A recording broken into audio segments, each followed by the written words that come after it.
Before I could take a breath, she was on top of me, just instantly. Then her first bite, corner of the eye, where it meets the nose, kind of in my tear duct area, she grabbed right there and crushed the whole left side of my face. At that moment, I'm just sitting there thinking, well, this sucks, like, screw this playing dead. She reached over with one of her paws and she peeled all the skin off of the right side of my face, removing everything on the side of my head all the way to the back. Wow, one go? With one just go, one she pull, just gone. Just pull your flesh? My goodness. And that's a testament of how powerful they are. And this wasn't a very big bear, right? Oversized sow grizzly bear, so about 300 pounds. You can't lift that up when it's on you. No. No matter how strong you are, you will not get that off. Except if you're Jeremy. Yeah, except if you're Jeremy.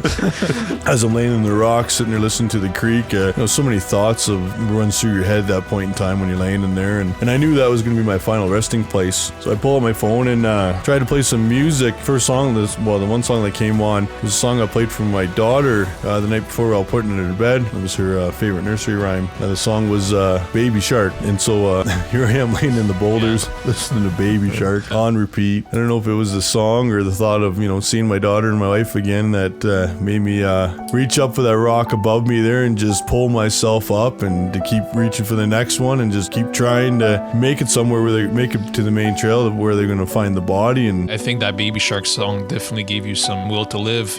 Probably that song gave you images of your daughter Abby, right? And just brought back memories, and you wanted to be there for her for when she grows up, made you want to continue persevering through. Yeah, definitely. I mean, that song means a lot more to me than, yeah. Welcome to Getting Curious With. Today we have a very special guest on our show, someone that we are very honored to have on. It is a man who has endured a very horrific event, a bear attack, and he was mauled 3 times during that attack. His story is not only unbelievable, but it is a testament of the will and strength that a human possesses to fight for their life. This story is just amazing, and we hope to go far and deep into it. So, ladies and gentlemen, let's welcome the man, the myth, the legend, Mr. Jeremy Evans from Alberta, Canada. Thank you for coming on, Jeremy. Thanks for coming on, Jeremy. Appreciate it. Yeah, thanks for inviting me. Yeah, thank you for coming on. Just before we begin, also, we want to say, to the people that are watching that you have also written a book that we got copies of ourselves called Mauled, Lessons Learned from a Grizzly Bear Attack, which we would recommend people to read if they want to know more about your story and more details.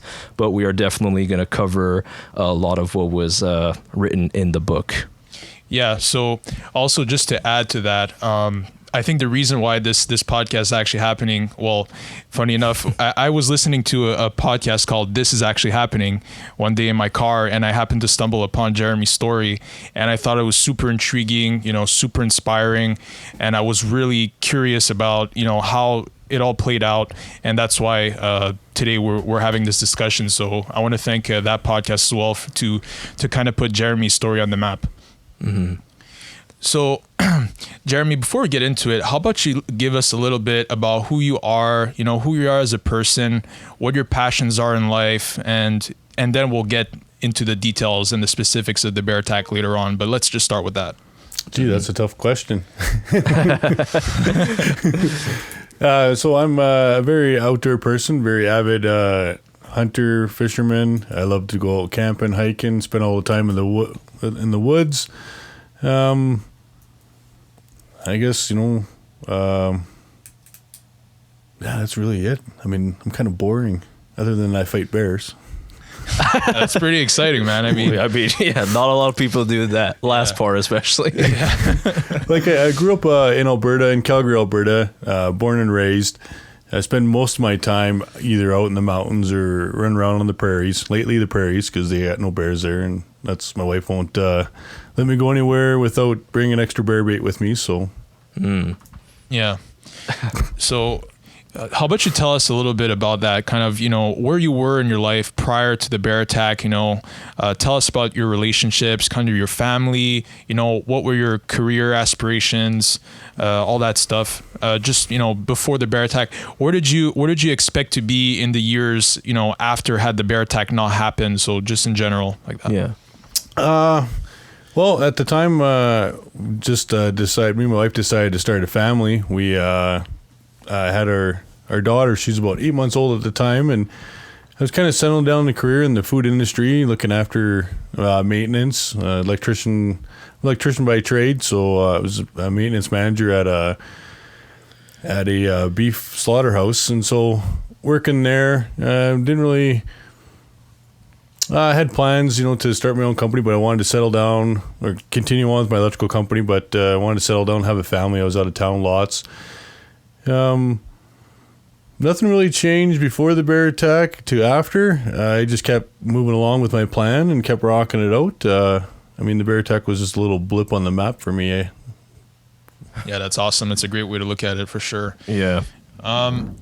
Yeah, so that's great. And, how about, like in the days and kind of hours before the bear attack, I know you went on a fishing trip with Don Logan, which is one of your friends, right? Tell us, if you had any kind of like eerie feeling, or if, you noticed something different, or did you just have like a really fun fishing trip with Don and, you had no worry in the world? Yeah, out fishing with Don, really had no worries in the world. I've been out in that area for 17 years in a row, out there hunting, fishing all the time. That whole summer I spent out there fishing with my wife and with Dawn, also me and my wife's daughter. We were out there, like I said, every weekend, probably three, four days a week, watching sheep, just being out there. Loved it out there. And, never had some close encounters with bears out there in the past. A year before I got mauled, I sprayed a bear in the similar area.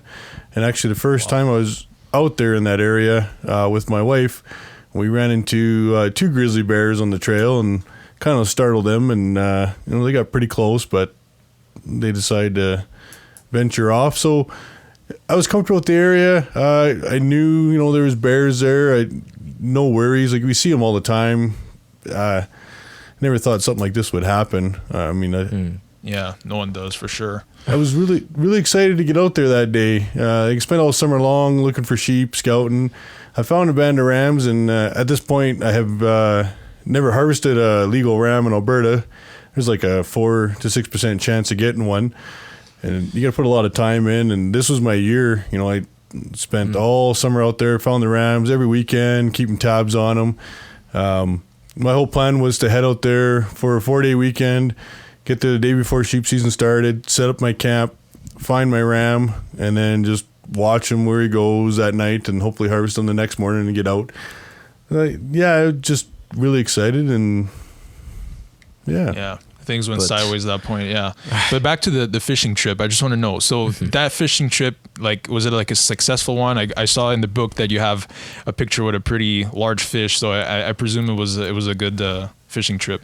It was very good. Up in there, the bull trout come and spawn in the early fall, and so at that time of the year, they're starting to stack up and come up the creek, and you can see all kinds of fish in the water. It's pretty neat. The creek's only 4 or 5 feet wide, about knee deep, so it's crystal clear water. You can see all the fish. It's quite an interesting place to fish.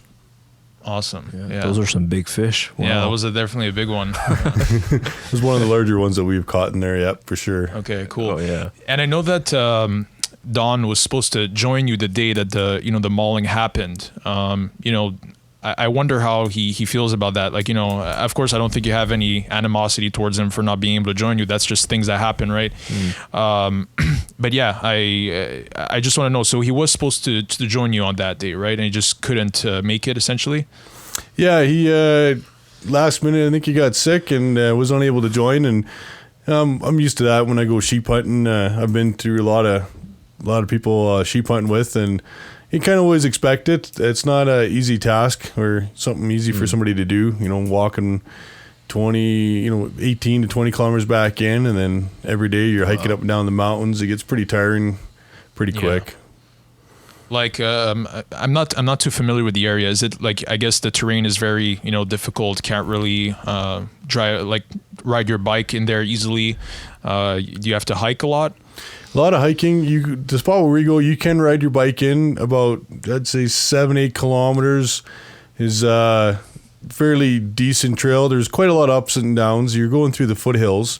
And when you get further in the back, you're on the side of a mountain in the rocks and shale, kind of on the tree line, on the edge of the tree lines. A couple of drainages, so there's some spots where you can't really walk. Okay. If you do a lot of mountain bike riding, a lot of cross country, it's feasible. I guess you must have been in pretty good shape if you had to, go up and down hills like that with your bike and all. A lot of good cardio. Yeah, lots of cardio. Lots of I get tired after a couple of kilometers of biking. So I don't know, just how about a little bit on that? So did you I guess follow some kind of training, to go on these crazy hunts? I imagine you have to keep into pretty good shape, right?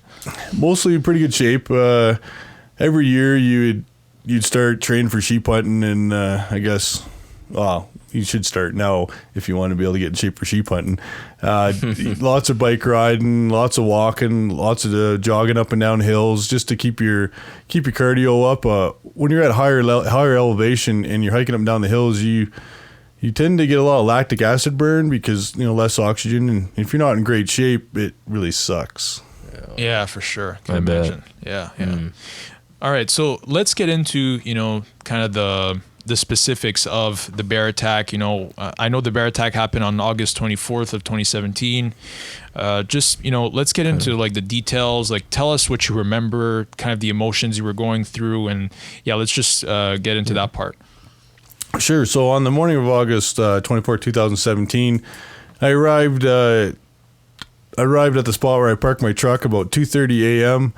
I was pretty excited, hopped out of the truck and threw the last little bit of gear in my pack. And I remember that morning seeing the bear spray in the back seat of my truck. And I was like, what's the chance of me seeing a bear? I ended up just tossing it in my backpack. And I was just way too excited to get on the trail. So I loaded up, hopped on my bicycle and rode in the moonlight. And then I got into the back, a little over 12 kilometers in.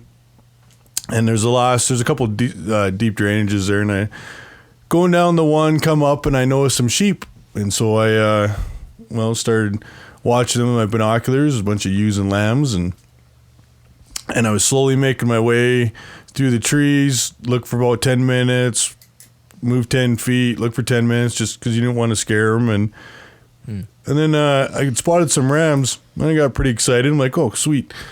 So I took off my backpack and had it leaning against my bike, and I was watching the rams. My elbows are on the handlebars of my bike and just, looking across the valley.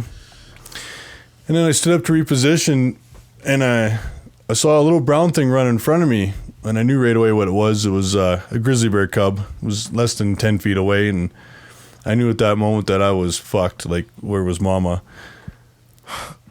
So that runs by, and then I'm reaching in my backpack to grab my bear spray. As I was doing that, I heard a branch break over my right shoulder, and I turned and looked, and there was mama less than an arm's reach away. Her right paw was stretched forward, stretching out. You can see the whites of her eyes, mouth slightly open.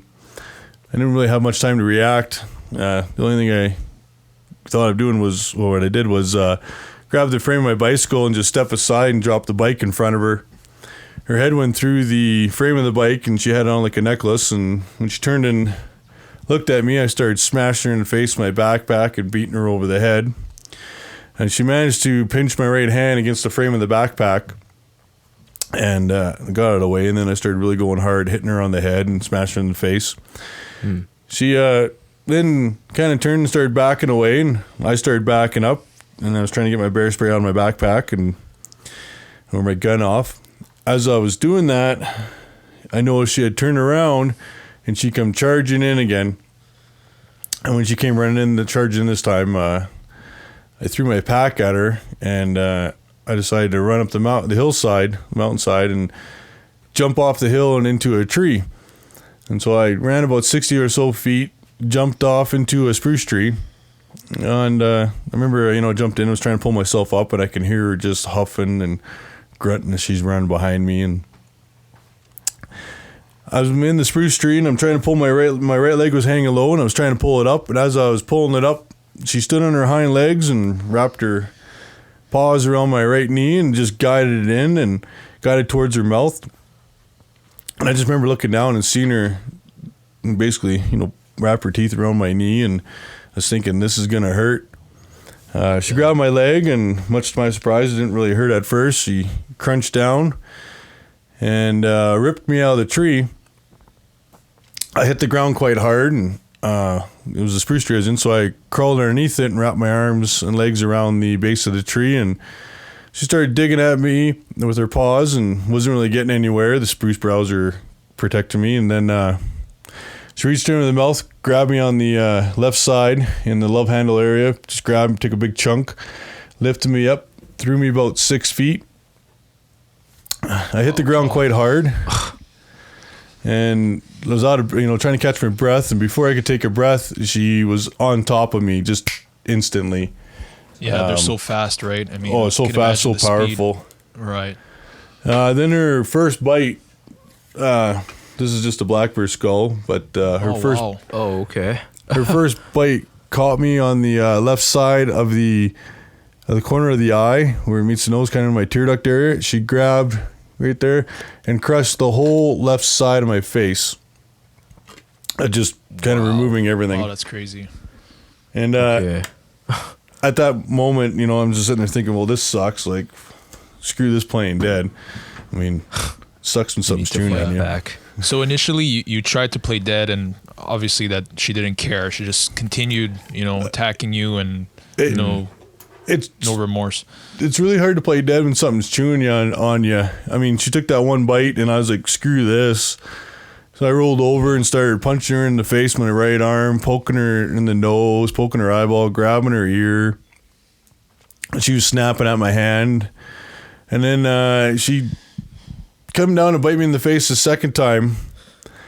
And she was coming down, her mouth was just wide open. It was kind of in a perfect spot, and I punched my left hand into her mouth, and I remember feeling her tongue, sliding my fingers down her tongue. You can feel all the little scars and the bumps, and it turns like soft leather in the back. I shoved my middle finger and index finger down her throat and wrapped the rest of my hand around her tongue. And when I was doing that, she started to gag and started to make a weird sound, like kind of like a pig squeal. Okay. Her back legs were digging into the right side of me, her claws digging in. That was really hurting, so I was trying to push her off. I'm pushing on her hind end, kept pushing, and my hand slipped off the hindquarters, and I hit the belly, and you could tell it was the belly. There was less hair and more skin, and I reached up and grabbed a nice fleshy part I thought was balls at the time, twisted and pulled, and she made a horrible sound like a pig squeal, just started squealing like a pig, real deep sound, deep squeal of a pig. And my hand's in her mouth, and whenever I was basically trying to pull off, and she was just gagging and squealing. And I figured she had enough, and I let go, and she ran back the way she came, just defecating across the mountainside.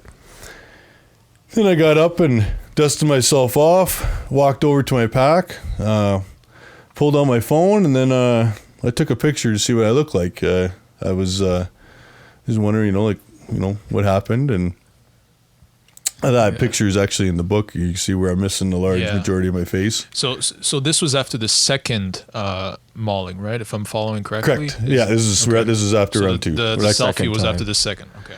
Yeah. Yeah. So I'm sitting there looking at the picture going, well, it's not too bad. I can still go over there and shoot that sheep, or I can go look for this bear. It's kind of one or the other. And that's crazy. It's just crazy how you still want to hunt. I always found that that's great. I love it. Your persistence for hunting is just incredible. Yeah, I was a little bit of shock. I was just so upset. Like, this is my time to go hunt, to go get my sheep. He's there, and I was just so upset about it. I'm sitting there thinking, well, this sucks. Now I got to go home and get all this fixed up, and there goes my sheep hunt for this weekend. And Yeah, and I'm sitting there and unloading my pack, got my gun off, and leaned against the old stump, rotten log, and I had the gun against my left shoulder, and then I had the clip in my hand, and I was loading up, trying to put rounds in the clip, kind of thinking, what do you do? As I was loading up the clip, I heard a sound of ice breaking, and my arms went numb, and everything dropped. She had come back and grabbed me by the back of the head. Oh, damn. And then she started dragging me in. And I just remember seeing her paws on either side of me, digging in the dirt, and she just heaving and just dragging me by the back of the head. Unbelievable. I don't recall how far she dragged me. It felt like a long ways. I don't think it was too far, but and she dragged me, and I'm sitting on, when we stopped, I was sitting on my butt, kind of hunched over, leaning against what I presume was her. She reached over with one of her paws, caught me on the lower left side of the face, kind of the corner of the mouth and corner of the nose, and she peeled all the skin off of the right side of my face, removing everything on the side of my head all the way to the back. Wow. And then she started one go, with one just go, one pull, she just grabbed. gone. just pull your flesh. My goodness. And that's a testament of how powerful they are. I mean, and this wasn't a very big bear, right? It was. Yeah. How heavy was this? An average size sow grizzly bear, so about 300 pounds. So take about a 45-gallon drum with 3 feet of legs on it. So not overly huge, but decent size. Yeah. Yeah, you can't lift that up when it's on you, really. I mean, No. No matter how strong you are, you will not get that off you. Yeah. No. Except if you're Jeremy, you did it. yeah, except you're Jeremy. Oh my goodness. So then she was chewing on the side of my head, and you just hear her crunching away like a dog, just gnawing on the corner of my head, and was pulling at my left side and neck all the way down my collarbone, just crunching away. And this went on for probably 5-6 seconds of her just chewing and just ripping with her claws. She fully descalped me, so she took all the skin off my head from the base of my neck, peeled it all off and forward down, pulling my jaw, the left side of my jaw off. It was just all hanging there. All my teeth and all the skin was exposed. Like everything just was hanging down or gone. My left eye was hanging out of the socket with a piece of the skull with my eye socket just kind of hanging there. In order to look up, I'd had to pick it up and hold it in place or tilt my head back. My right eye was smashed into my skull. I didn't think I had a right eye at this point. Oh my God. So after she took another good swipe, she moved and I fell back and I was laying against the ground. I could tell... I fell back and hit the ground, and I could just kind of make out an outline of something above me. Like I knew she was there. I could feel like her hair in my face, and I reached up and found a nice fleshy part. Again, grabbed with both hands, just twisted and pulled, and then I wrapped my legs around her neck and just hung on for dear life. And whatever I had, I was trying to rip off. She started to buck around like a bronco and make horrible sounds, squealing like a pig, and I just, like whatever I had, I was trying to rip off. And I could tell she was moving quite fast and frantically in one direction, just, feel the ground, my back brush against the ground, and I figured, well, I let go, and she ran down the mountainside just squealing like a pig down the way I came up, and at this point in time, I couldn't see. Like I said, everything was so blurry. My right eye, I didn't think it was there. All the skin off my head was peeled off. I couldn't stand up. All the ligaments were severed in my right knee from round 2 there, and I was in quite a bit of pain. I ended up crawling down the hillside. Like I knew relatively where I was on the hill, and I crawled down and I found the trail right away, and I crawled down the trail and managed to find my pack, and I found my gun right away, and I tried to put a shell into the chamber, but my fingers were going all different directions, and I couldn't see, didn't have enough dexterity in my hands to be able to put a shell into the chamber, and I started to panic. I needed the clip, and I was searching around for the clip. As I was looking around the clip, the first thing I found was my mustache and goatee.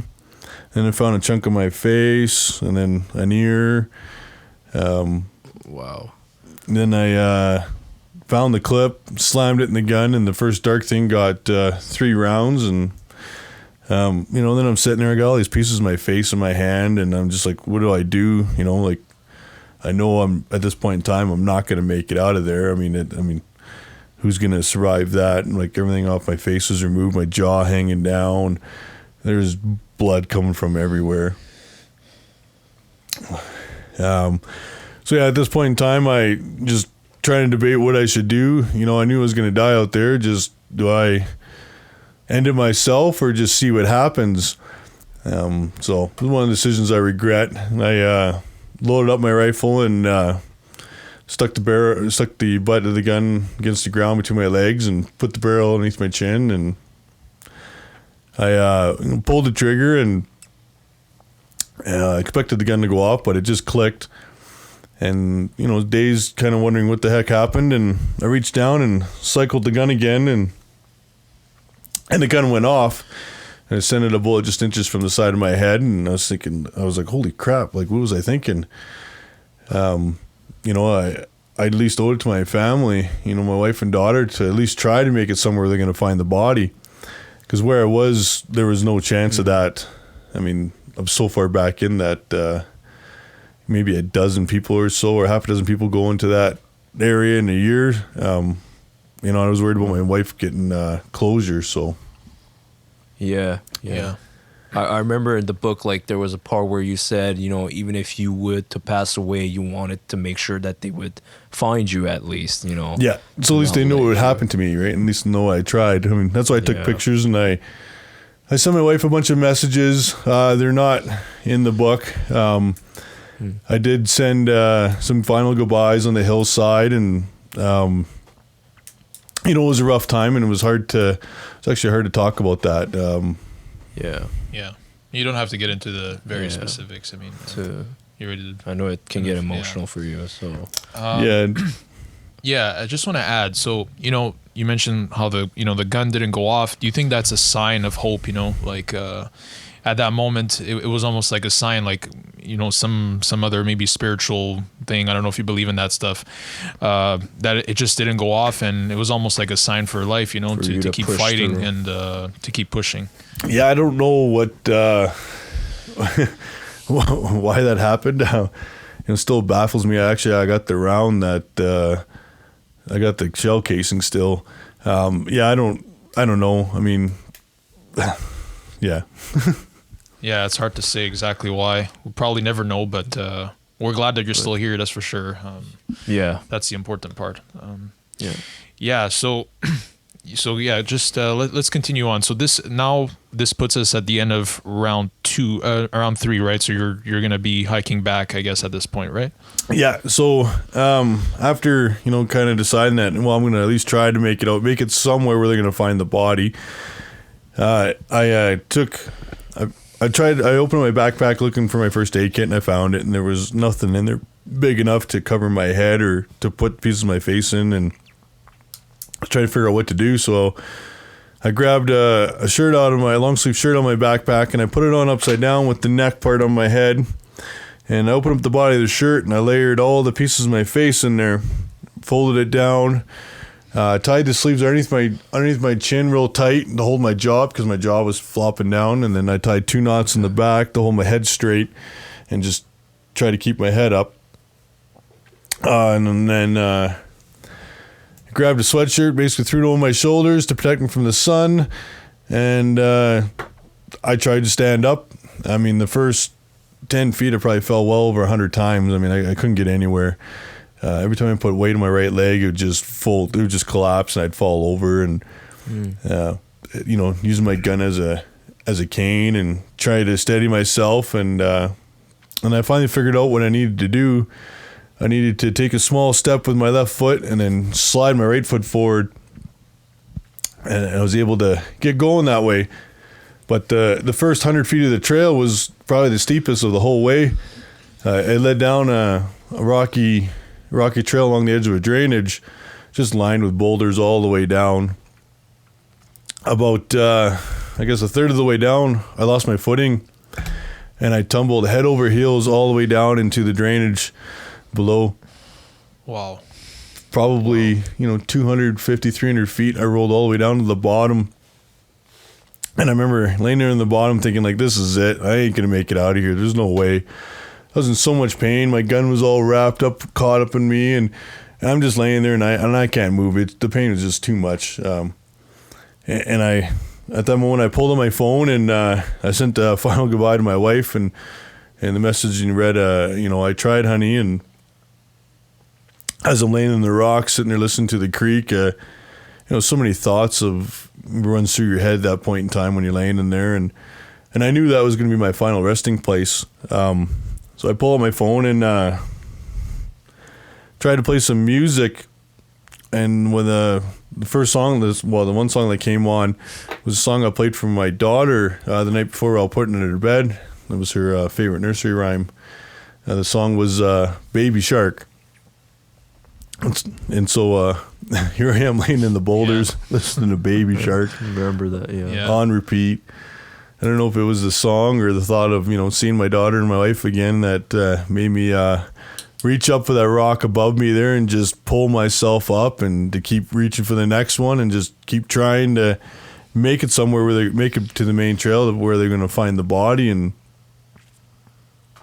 yeah. So I think that Baby Shark song definitely gave you some will to live. Probably that song kind of gave you images of your daughter Abby, right? And just brought back memories, and you wanted to be there for her for when she grows up, and it just made you want to continue persevering through. Yeah, definitely. I mean, that song means a lot more to me than it's a very Yeah, I think that song has been played a lot, you know, and maybe some people might find it annoying, or maybe their kids want to spam that song constantly. I mean, that video alone on YouTube has been viewed 12 billion times. So it's the most popular video on YouTube. It's a testament of how popular it is. Or maybe the song is so like positive and innocent, and maybe that helped you realize that there's more to life. Why should I just die here? I could be with my daughter, this positive, maybe that energy from the song, because it's just so like there's no negativity, it's just Baby Shark and just constantly same words. But I mean, so I guess that's definitely a moment of hope for you, I guess, and through all that. I don't think without that song, the outcome could have been different. I think I understand why it must have a very significant meaning for you, even though it's just kind of this, silly kid song. But I get it. So at this point, you're hiking back, and I think this is like probably one of the most kind of underrated part of the story, so can you tell us how many kilometers you had to hike back from the site of the Mauling to the Panther to the truck, and then you also had to drive to the Panther River Lodge at that point, right? So at this point in time I was a little over 12 kilometers from the truck, so I had to, on the way out, I crawled up the other side of the drainage, and I crawled quite a ways until I can get to a spot where I can pull myself up, and I'd just be stumbling down the trail, kept falling. There's another couple of drainages that I end up falling down, and it was just a constant battle. Like every tree, every little rock, bush was just sucking what little energy I had. Like it was just a rough go. Every time you get going, things are going well, you'd fall over, and then it was painful. A little over 12 kilometer hike and crawl. I had to cross, there's a creek you have to cross about 11 times, and there's two pretty big hills you got to climb over before you get to the truck. And, once I got to the truck, it was just another challenge. You get to the truck, and I hopped in the seat, started it up, and I'm looking out the windshield, and I'm like, where's the end of the hood? Like I can't even see where the road is. I rolled down the window and looked at the ground, and I'm like, well, I can't even tell where the ground starts. And then I'm thinking, like, well, where am I going to go? Like, who's going to help me? I mean, if you walk into a place where you're missing all your face, like, who's going to help? People are just going to freak out and panic. And they figured, well, what the heck? I'm just going to drive and hopefully run into somebody along the road. But I'm looking out the front of my truck through the windshield, all I could see was dark, fuzzy green on either side and a light spot down the middle. And I figured that light spot was the middle of the road. So I just aimed for that and ended up driving down the road. And I was hoping I'd run into somebody along the road. 22 kilometers later, I still didn't find anybody. It took me about a little over 45 minutes to drive 22 kilometers. Quite a... 20, wow. Yeah, it took quite a while. I mean, the road has quite a few twists and turns. For large majorities of the road, there's only a small guardrail, and it just drops off down into cliffs below. I mean, the guardrail consisted of steel poles shoved in the ground every 15, 20 feet with a steel cable in between them. Not really anything fancy. There's a couple of real sharp serpentines in the road where if you're not paying attention, you will hit the ditch. And I'm surprised I made it through those. And I got to the road near the end of the road. Well, I guess it'd be the beginning, but there's a row of like resorts or campgrounds. And the first one I came to was called Panther River Resort. I remember this place because we were there the weekend before. Me and my wife and daughter stayed there. And the drive was kind of hard to figure out, but I got into there, and at first I tried parking my vehicle in the parking lot next to everybody else, but I couldn't see, and I couldn't tell how close I was or if I could do it. So how do you think you yeah, go ahead, sorry. No. Yeah, so what I was going to say is, how do you think you managed to drive that? Was it like muscle memory at that point? I know you mentioned, you know the trails pretty well, like, your vision is all compromised at that point, practically blind. Like, I find it pretty amazing that, you actually managed to drive back. I've driven that road hundreds of times, and it's always been in the dark, most of it. So, a little bit of muscle memory. Okay, so you knew the road, yeah. Yeah, I knew the road quite well, and when I was driving on the road, I thought I was driving in a ditch most of the time because you could feel it start getting really, really rough, and so I was kind of trying to hang on the edge of the rough stuff, so I knew I was on the edge of the road, but not quite off. Like, I thought I was driving through the ditch for the majority of it. I thought my truck was actually totaled by the time I got to Panther River. I mean, it just felt like... no scratches. Yeah, it just felt like... Not a scratch on the car. No, that's what everybody says. It was like not a scratch. So that's awesome. Yeah. When they came to pick up the vehicle, they started it up, and the only thing was there was just blaring music, and they're like, you could tell that I couldn't really hear much because the music was so loud in the truck. You couldn't... you couldn't hear the loudness as much. No? Yeah, it was kind of funny, and they told me about it. Like, yeah, the stereo was just cranked, but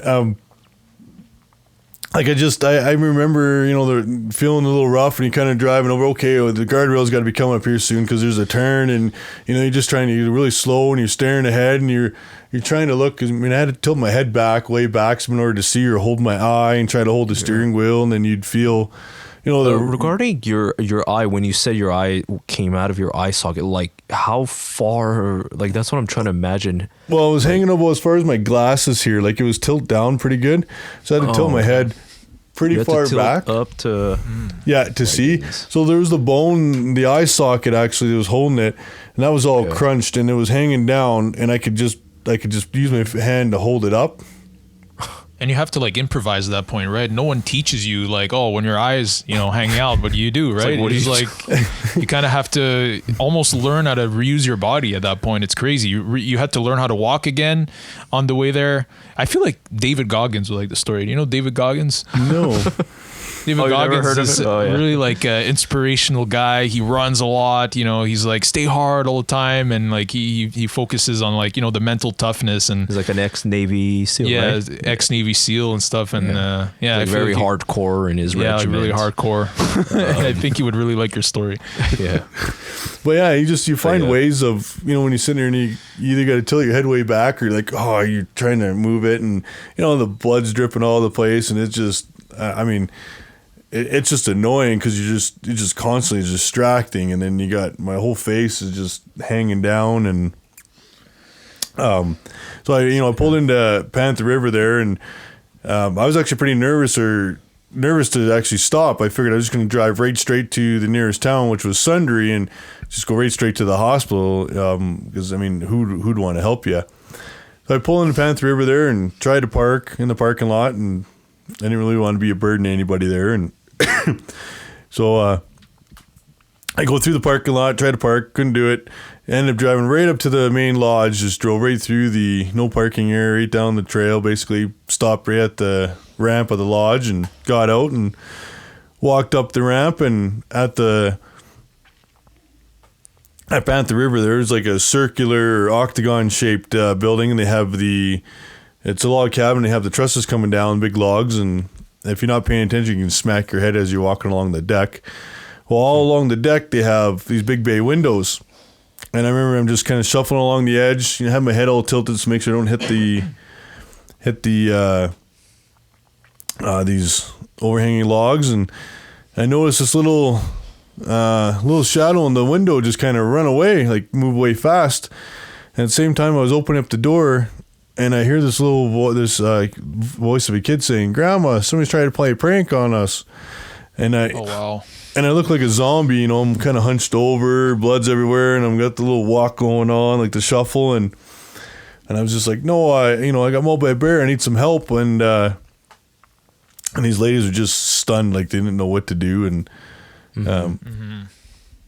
they asked me, well, at this point in time, my jaw, partway through, I found an outfitter's camp and raided that, looking for some food or sat phone, and in there I found stuff to eat and wrapped my face up with bounty sheets and toilet paper just to help hold my face together. And I found some vet wrap and was wrapping my head. And when I was doing that, I was moving my flesh around on my jaw and trying to kind of hold it up to tape it. And as I was doing that, it just clicked in place, and I think it may have been dislocated. And as soon as it clipped and snapped into place, I was able to move it and kind of talk. So I'm in there, and these ladies are asking me, like, what can they do for me? And the first thing I asked for was a glass of medium temperature water, no ice, and a straw. To drink, because you were so thirsty. For sure. After all those hours of hiking, must have been thirsty. I know you got some juice boxes along the way, right? Yeah, I got some juice boxes in the camp. That was kind of a big highlight. Found some of those, and I feel bad. I drink all the outfitters' juice boxes and made a big mess. Don't feel bad. I love how you always apologize, Jeremy. Yeah, you're so Canadian. I love it. You're like apologetic about. Yeah, that's kind of. We're gonna get into the part about the lodge, and one of the funny parts in the book, to me, anyways. I know obviously this story is not funny in the least, but one part that I found funny was when you were in the lodge. You had kind of blood all over, and blood's flowing on the floor, and you were just like apologizing to everyone. And I was like, wow, that's so Canadian. I love it. I'm trying to apologizing about everything. Trying to clean it up, I'm making a mess. Like, what are you doing? Well, I just clean it up. No, get out of here. Like, quit.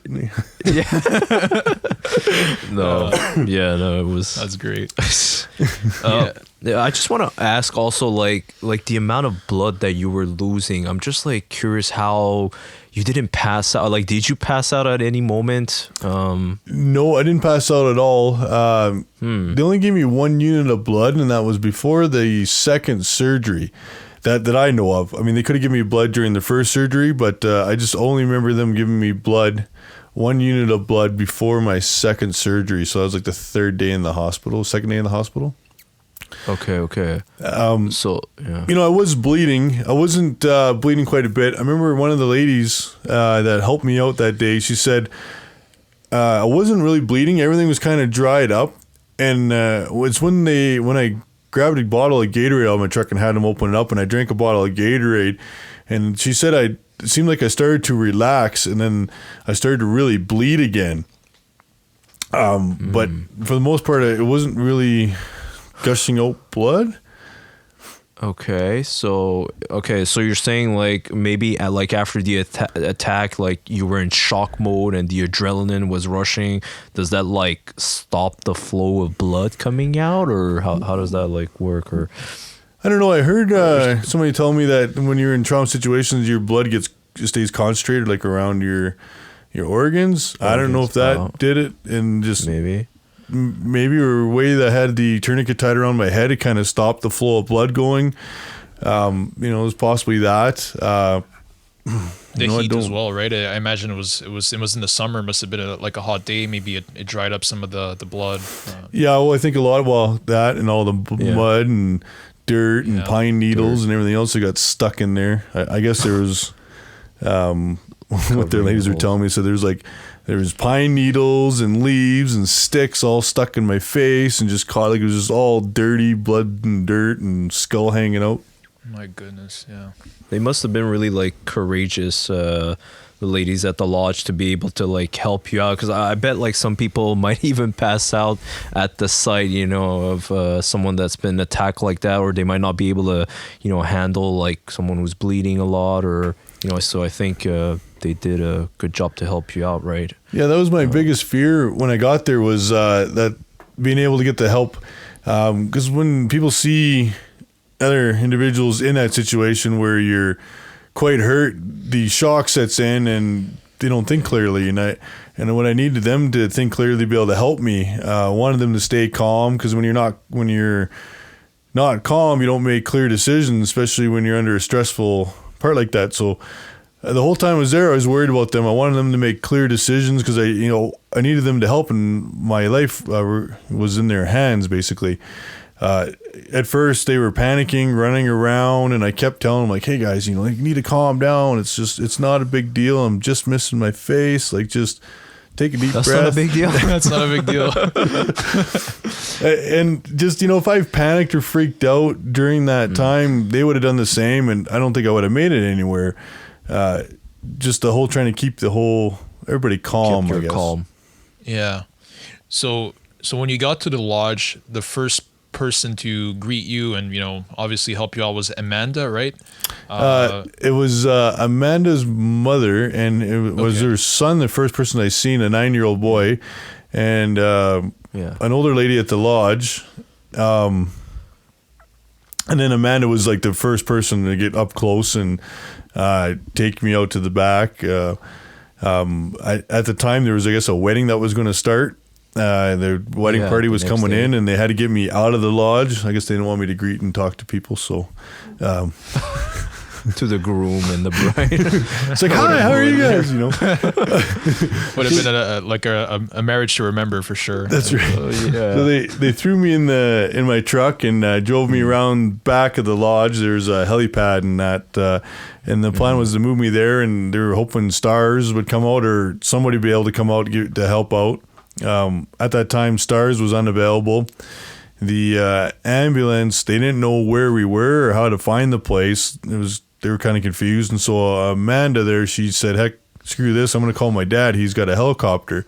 So he flew in from a town called Eckville, which is about an hour away roughly from where we were. And so he flew in his helicopter. It's like a 20-minute flight.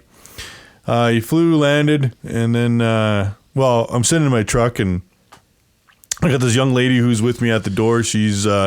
I'm in the passenger seat. She's leaning against the passenger door, and her job was basically to make sure that I didn't pass out or if I needed anything. And she's a young lady, and she would never look at me. I couldn't understand why to this day. I don't know.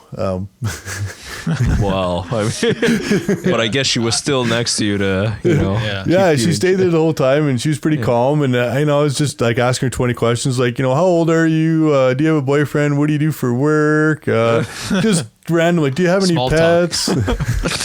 Just like random things to try to keep on a conversation. She's like, one word. She's like, yeah, no.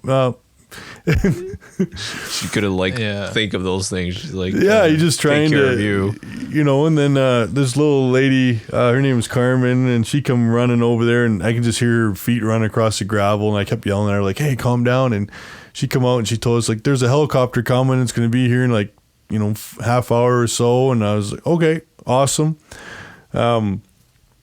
I decided, I was going to get out of my truck, and there's a real nice stream right there, kind of, 30 feet from where we were. And I was like, I'm going to go fishing. Like, screw this. If I got to wait 30 minutes for a helicopter, I'm going to go fishing. That's awesome. So I get out of the truck, and mindset right there, Yeah, and I open up the back door to my truck, and the lady's like, what are you doing? I'm like, I'm going fishing. She's like, no, you're not. I'm like, I'm going fishing. And here comes Amanda. She's out there and she's yelling at me. She's like, "Get back in your damn truck." I'm like, "No, if I gotta wait for a helicopter, I'm going fishing. There's a beautiful stream right there full of fish. I'm going fishing." Didn't want to miss the opportunity. Yeah. That's right. You know, if I gotta wait for this stupid helicopter, right? I was just like, it was probably a little bit of shock and Wow. Confusion a little bit, probably. Yeah. I think so. yeah, the weird things. And so she's like, "Get in your truck." Okay, so I get back in the truck and I'm sitting there in the seat, and then I'm like, "Can you take my boots off?" You know, and she's like, "No, can't you just like sit there and just not do anything?" I'm like, "Well, like, what do you want me to do? Like, this sucks." Yeah, couldn't stay still. Yeah, and then so I'm sitting there in the truck, and I can hear this. I can hear Amanda yelling at somebody like, "He's over there! Get your ass over there!" And this guy comes walking up to the truck. Was not a game warden, but like a parks ranger kind of guy. And he comes walking up the truck, and he's like, "Can I help you?" And he puts his towel on my face, and I freaked out, and it hurt, and I yelled at him. And I turned, looked at him, and said, I said something, and he just, you could tell that he was just stunned. And he turned and walked away, and he got behind my truck, and I remember just seeing him bent over, like I think he was puking, and Wow. and he was totally useless. And I remember Amanda just yelling, "Well, just get out of the way there." And then the helicopter lands, and so I get out and hop in this helicopter, real fancy helicopter. Like I seen it at the time, I didn't really know, and it was fancy, but. I get in, they open the door for me, and there's a huge blue tarp stretched out inside the helicopter all over the seats. I'm like, okay, well, whatever. So I get in, and everybody's got all these fancy headsets on, and I'm like, "Where's my headset?" Right? And I guess you needed ears in order to put it on, and Yeah. You kinda- so I'm sitting there, and they're all in there. They got these, headsets on, and it's just deafening loud in there, and the helicopter's taking off, and I was pretty excited. I'm like, I've been in a helicopter in this area, in this part of the mountains before, and I really wanted to see the view. Of course, I'm trying to look out the window, and I can't see nothing. Like everything's just so blurry. So I'm leaning over, really trying to focus hard, and trying to move my eye and look out the window. And as I was doing that, I'd feel a sharp pain in my left side, and I turned to look, and Amanda would be there, and she, as soon as I turned to look at her, she'd pull this blue tarp up. And I'm like, "Well, what the hell?" So I go look out the window, trying to look out the window, and I'd feel this sharp pain again, and I'd turn back and look at her, and the blue tarp would go up, and I'm like, "What the fuck? Like, what do you want?" And it looked like she was like playing peekaboo there, like. So she was like, was she trying to like check on you? Like, explain that a little more. When I was leaning over looking out the window, she thought I was passing out, and so she was pinching me and poking my side real hard to wake me up. And then when I turned to look at her, I would cough or blood would squirt out, and so she'd hold the tarp up to protect herself. Oh, okay. But here I am that's thinking crazy. she's like playing peekaboo, because as soon as you turn to look at her, she's got the tarp up. I And I'm just like, "What the?" burst it up. Wow. And so I didn't realize this Such a until crazy much later on, but it was just like at the time I was like, "What the hell are we doing?" So then we land in Sundre at the hospital there, and I remember we landed, and the side I was on is where the hospital staff, they come from the hospital there, and I can see a whole line of people. You can just see like outline of bodies, and it just kind of like the group looked like, just doodling, like doodling, nothing in, no one's in a rush. And the door opens on my side of the helicopter, and I turned and looked at the people and said hi, and then panic set in. Everybody just scattered, Just like a rush. Yeah. yeah. One of the doctors tried cutting back through behind the helicopter and had and the helicopter had an open tail rotor. Oh, yeah. So he's trying to cut behind the helicopter. He was almost going to get hit. Amanda jumps out. She dives underneath the helicopter and just rugby tackles this guy, knocks him on his ass, and he's holding him back, saying like, "Watch out the prop there." And so she's yelling at him, and they're trying to pull me out of the helicopter, and she's yelling at them, telling me, "Hey, just leave him alone. He can get out himself." And I was trying to swing my leg over the seat. At this point in time, my right leg had stiffened right up, and I couldn't bend it. And I was trying to swing it over the seat, and it just kept getting caught, and I couldn't do it. And of course, everybody's yanking on me, and I'm trying to push them off, trying to get out. And I just all of a sudden felt these little tiny arms come underneath my armpits and just grab me. And the little nurse, maybe 5 foot something, weighing like 90 pounds, grabbed me and dragged me out of the helicopter out the back way. It was kind of surprising. She threw me right in the gurney, and then they wheeled me in. Well, the Sundry Hospital is like a very small hospital. There's the emergency room is like a bed with a curtain around it, and so they bring me in there, and you know, they don't know what to do with me. I mean, they can't patch me up. Can't do much. No. So they were phoning Stars and trying to figure out what to do with me. Stars was still unavailable at this time. I mean, this was probably around 6 o'clock. I was attacked at 9:36 a.m. And, you know, I got to my truck about 3:45-ish after the hike, and then driving from the hike to Panther River. So it was right around 5 o'clock, and then now I'm at Sundry. It's like 6:30-ish, kind of, you know, in the evening. So they figured that they're just going to throw me in an ambulance and ship me off to Calgary. So I couldn't lay down.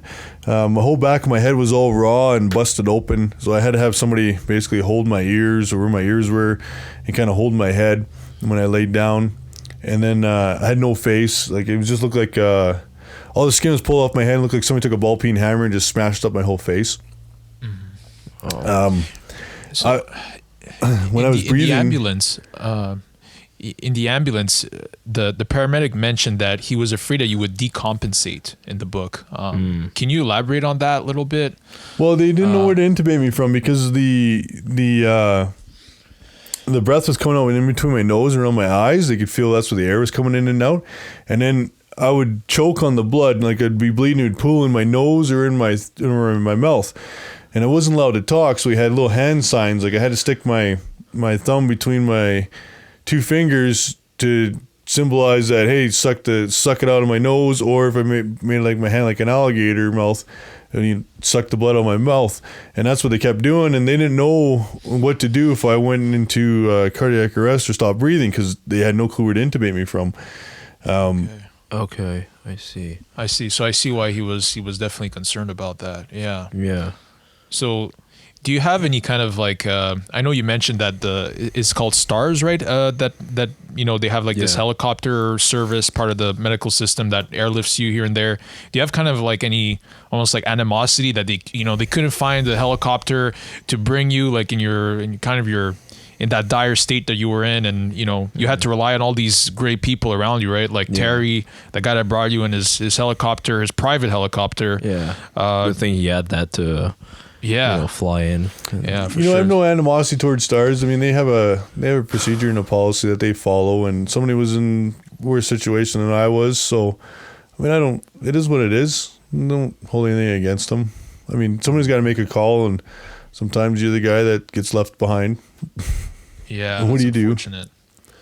And is Stars part of kind of like the Canadian medical system? Do you know a little bit about that, or is it kind of this private company? I'm not sure. Stars Air's ambulance. I think it's.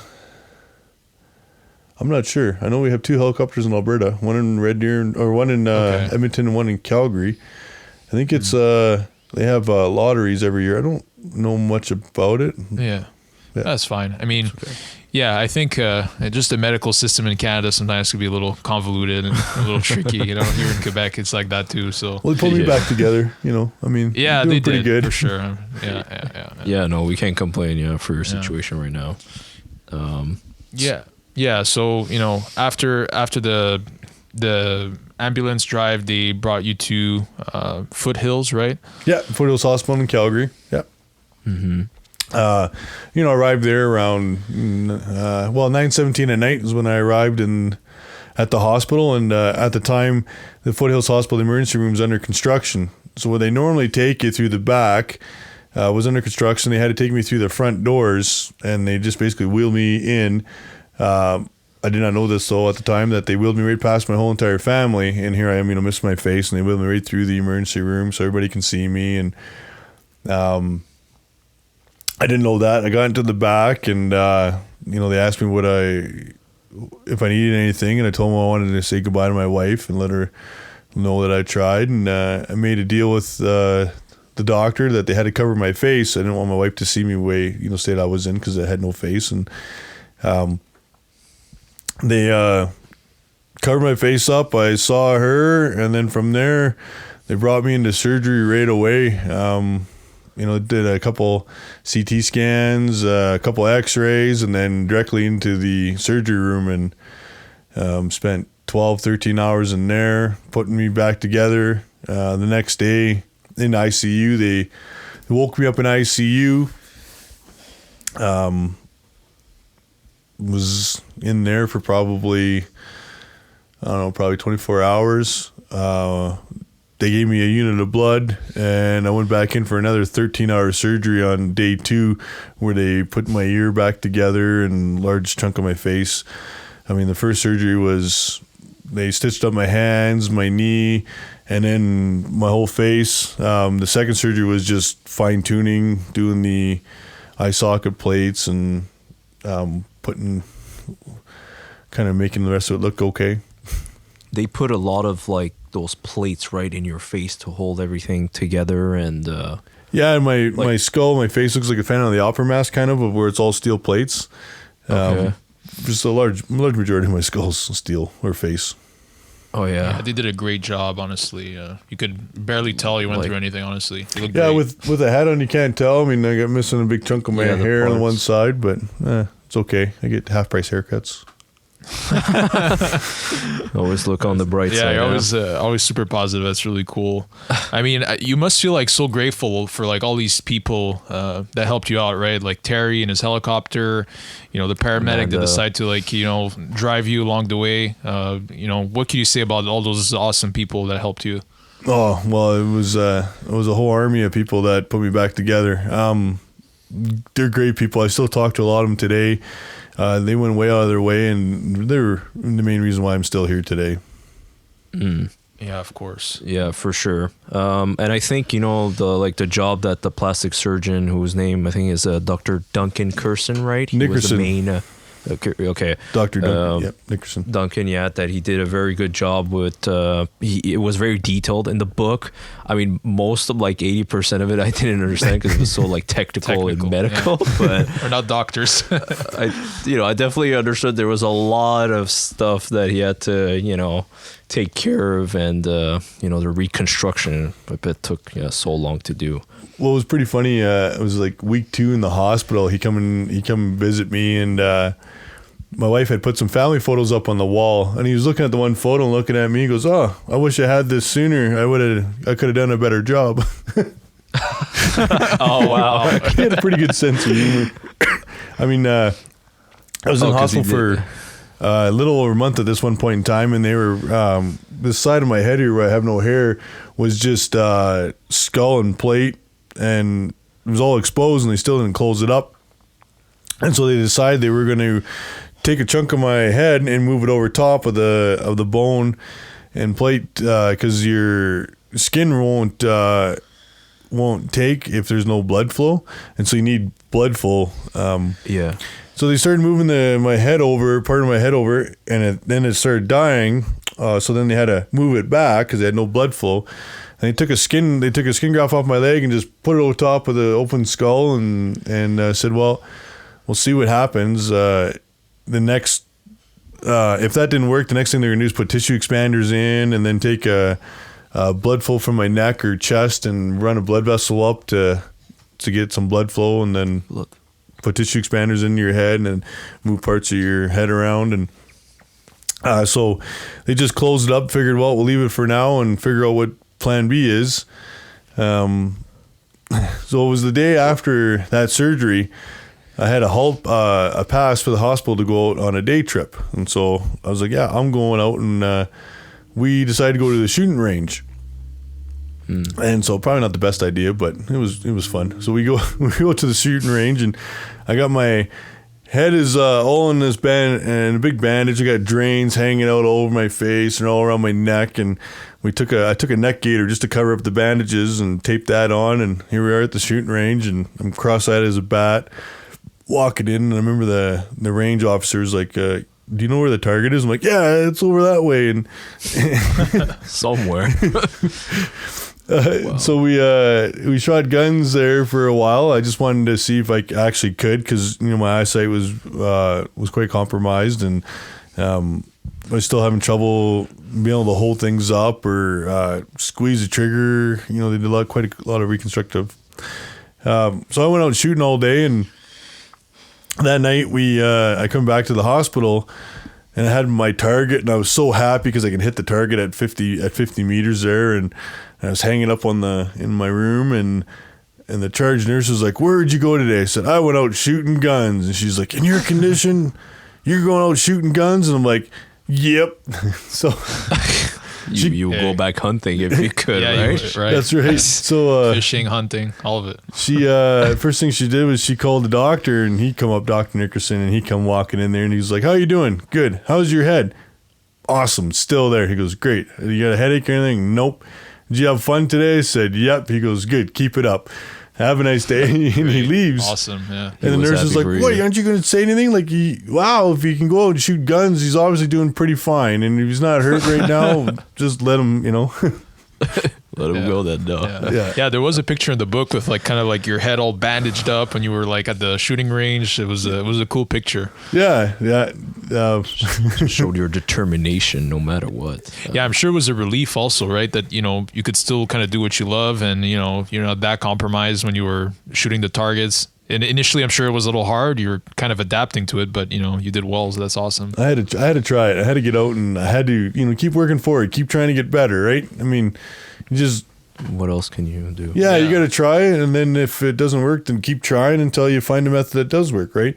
Like, I was unable to hold a gun up myself, so I had to use a tripod and have the gun bolted to a tripod, and then I could use it. I just kept working at it every day, just a little bit here and there, and just don't give up was one of the things I learned. I mean, one thing, like, I'm very curious about right from the attack, because since you said the bear, crunched on your skull, like, did you have any brain damage from that attack? No, I didn't. It actually never punctured the brain sac. Like, it never, like, got to your brain? No, I was very lucky that way. Yeah, that's great, yeah. Because...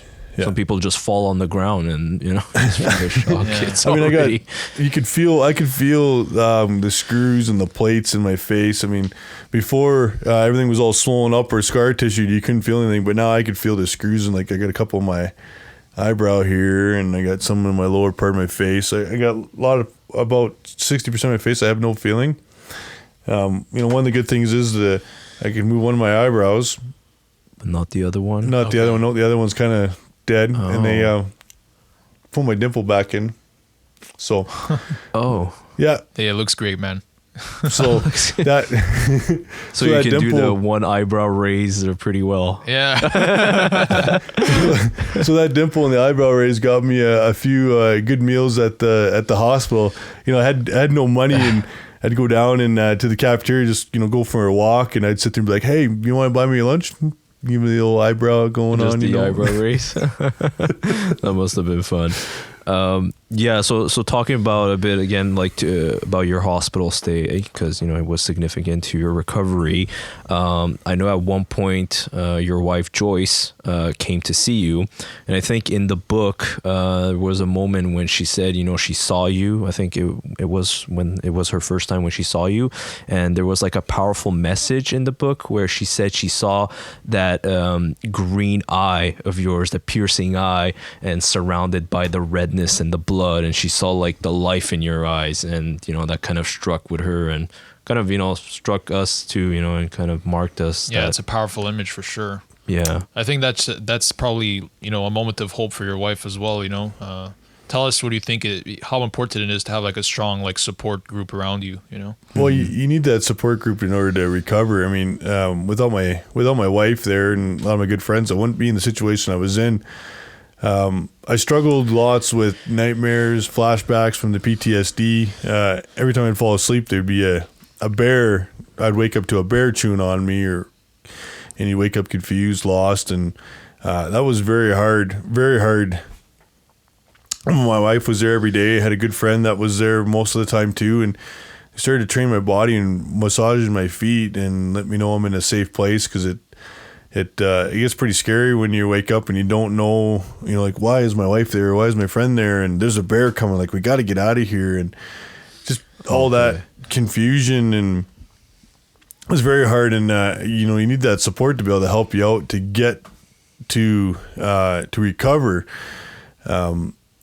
there's all the doctors and nurses. They were there every day cheering me on and wanting to help out, and it was good. I mean, it really helped. The support was there, definitely. I mean, from what we read in the book, everyone was there to help you no matter what.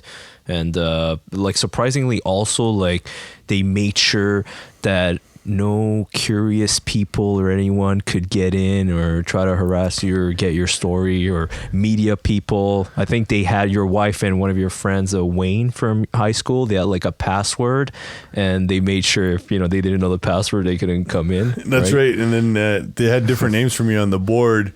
They'd write down celebrity names for me so that no one really knew who I was. And if anybody was in the internet asking probing questions, they would shut them down right away and kick them out.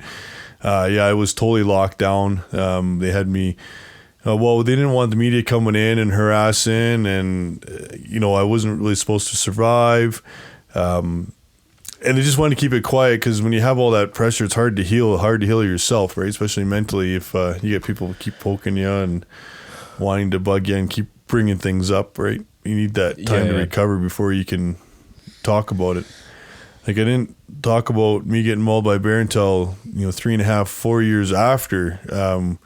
All now more recently, because the book came out September 27th of 2022. So no one really knew I was even writing a book. No one really knew what happened to me. They knew I was mauled by a bear. They just didn't know the circumstances in it until really the book came out. So I guess there wasn't any major articles or news with your name and your story. No, just 2017. No, the only stuff that was released was a 32-year-old man mauled by a bear in serious but non-life-threatening injuries. Some of the news articles read a bear actually came out of the woods and grabbed him by the legs, and man survives bear attack in the remote wilderness. There wasn't really, no one knew.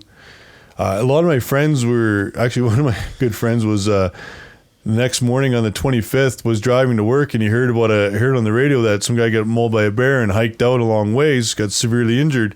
And he knew at that moment, he pulled the truck over and he called my wife and he's like, "That was Jeremy, wasn't it?" And she's like, "Yep, that was him." Oh my goodness. So you had a feeling almost like he knew. Wow, yeah, there's two of my good friends, actually. They knew when they heard it that it was me. They just, that's you. Jeremy, 100%. Oh, wow. And that's kind of talking about, your friends and one of your, friends that you had made recently, Don, right? How did he react to that story? Since he heard on the radio about, I think he said around 11 o'clock that night that I got mauled. He texted my wife asking her, and it took him quite a while. He felt pretty bad. It took him quite a while to come see me in the hospital, because he felt bad about the situation. He figured it was his fault, when really, no, it's not. It was my fault. I was the one out there, and with him being there, would it change anything? I don't know. Who knows? But yeah, he was pretty upset about it. I didn't think he came see me till about week 4 in the hospital, when I was a little more coherent and able to walk and move around. But so he came a bit later. Yeah.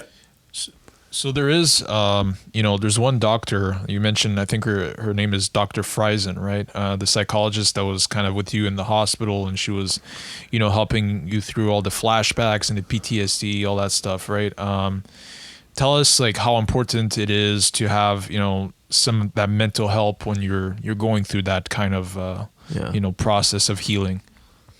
So with that is, I learned a long time ago from a good friend that we found out I had ADHD, and he saw some signs in me that, that was a little outrageous, I guess, that I was doing some stupid things. And he brought me into the hospital once, and he said, my friend here's experiencing this and this. I actually had depression, and they found I had ADHD at the same time, and brought me in there and kind of explained to him, and I had every chance to walk out of the room and leave. But what I was currently doing wasn't working, obviously, and I was struggling, and I chose to listen. And what I had to trust the experts. They were there. They wanted to help me. They were there to help me. So when it came with the bear attack, getting in the hospital, having the flashbacks right away, I knew I needed help. What I was doing wasn't working. So asking for that psychiatric help was a good thing. I mean, I trusted them before and they did good, and this time here it was kind of the same thing. I needed the help. What I was doing wasn't working, and working directly with her, I actually worked with a few therapists throughout the hospital. Each one of them had their own different areas, and I just had to put faith in them and work hard and try at what they were doing. It was very important to actually listen and to do the exercises. If you don't do the homework, you're not going to get better. And working with the therapist there, she was, it was the first week in when I met her, and then week 3 was the first time I looked into the mirror and she was there. And just working up to that, like it took a lot of work, a lot of support. Yeah, because not only is this, a physical trauma that you endured, it was the mental and emotional that you went through. And yeah, I think the therapist did do a great job. I know you said in the book that she had to leave at one point because I think that Dr. Friesen, she was going through her pregnancy. She was like 8 months in or something. Yeah, I remember that. Yeah. And then there was another therapist that came, and I remember that moment, very well. And that person didn't really believe your story. And Joyce, your wife, kicked that person out of the hospital. She did well. Kick him out. That was pretty funny. Yeah, they came. I think she was the first one that came in, and she had like this check sheet, and she's reading through this sheet and writing things down and asking me, and she's at the end, she's like, I don't believe your story. I'm like, you know what's even more unbelievable? She goes, what? I hopped in that bear's back and I rode it to the truck, and and I remember my wife was outside the door and she's like, what is this lady? And then she kept asking these questions and it got me like real angry, and she was just not helping and causing more grief. And my wife just like, you know what, you need to leave now. And no, I'm not done yet. She goes, no, you're getting out of here. And remember, she told the nurses, like, don't ever let her in. She can't come back. And she was like, pretty much banned her. That's unbelievable. Like, I don't know. That was one of the most striking parts of the book, in my opinion. Like, because So what would you say to people that are like, disbelievers and wouldn't believe? Like, it's just surreal to me. Like, to me, it's clear as day what happened, and you have every right to claim the story as yours. Well, I don't think it was necessarily the lady's fault. I think she was probably pretty new, and then going into a situation dealing with trauma and having somebody there who was quite horrifically injured, and just probably being new and young and just reading through the sheet instead of actually trying to talk through it. I don't necessarily blame her for it. I think she was probably a little overwhelmed with it all and just didn't know how to react to it. Just a young student. That's what I kind of figured. Yeah. Yeah. So I guess maybe, she was a new. Maybe she was just under shock. Right? Because your story definitely is unbelievable, but unbelievable in the sense that it's like crazy, but it did happen, Exactly, well, who gets mauled by a bear and crawls and hikes out over 12 kilometers and then drives in that situation, right? Like, it is hard. It's very unbelievable. All my buddies, when they heard it, a guy hiking in the wilderness way back gets mauled. They're like, yeah, that's definitely Jeremy. I had a good friend that I pro staffed with. We represent a bunch of products, hunting gear. And I don't know, it was probably like week 4 in the hospital. And I get a phone call from him. And he calls me up. He goes, hey, I was reading this news article, I came across on Facebook about some guy gets mauled out sheep hunting before the sheep season. And he crawls out. And it's like, it's a pretty crazy story. It kind of reminds me of, your hunting stories. I'm like, oh, yeah? He goes, yeah. Like, did you hear about this guy? I'm like, yeah, that's me. And he's like, goodness. And he's just like, he must have been shocked. Yeah, wow. You just hear the phone. Like, he didn't say anything. The phone kind of dropped, and he goes, "Oh shit!" And he just hung up. And then calls. Oh my god! Oh really? Yeah, he calls me back a couple hours later. He's like, "Was that really you?" I'm like, "Yeah, it was." He goes, "Okay, I'm coming." And he drove all the way. He's actually was in Manitoba, and he drove out to come see me. Oh my god! He drove for quite a while. Yeah, he was just like, oh my God, I can't believe that. Like, I heard about it and I didn't put 2 and 2 together until when you said something on the phone there. Yeah, that's me. Yeah. Yeah, it's just unbelievable to see like all these cool people around you that, put in the extra time to come see you and support you. That's really awesome.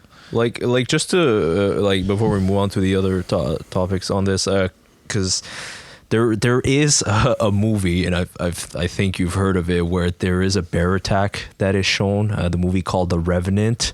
I don't know, like that scene from that movie, how much would it compare to, you know, what you went? I from what I've seen and what I've heard from your story, I think yours is way worse than what happens in that movie. But do you think in that movie they show kind of how it feels like, you know, when a bear attacks you? I don't know if you've seen it. Yeah, I've saw it. The nurses showed me it in the hospital there.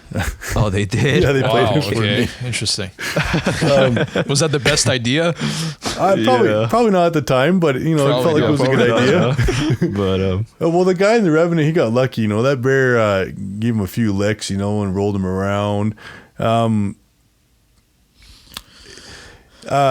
whole attack from round 1 to the end of round 3 was probably 10 to 12 minutes total length.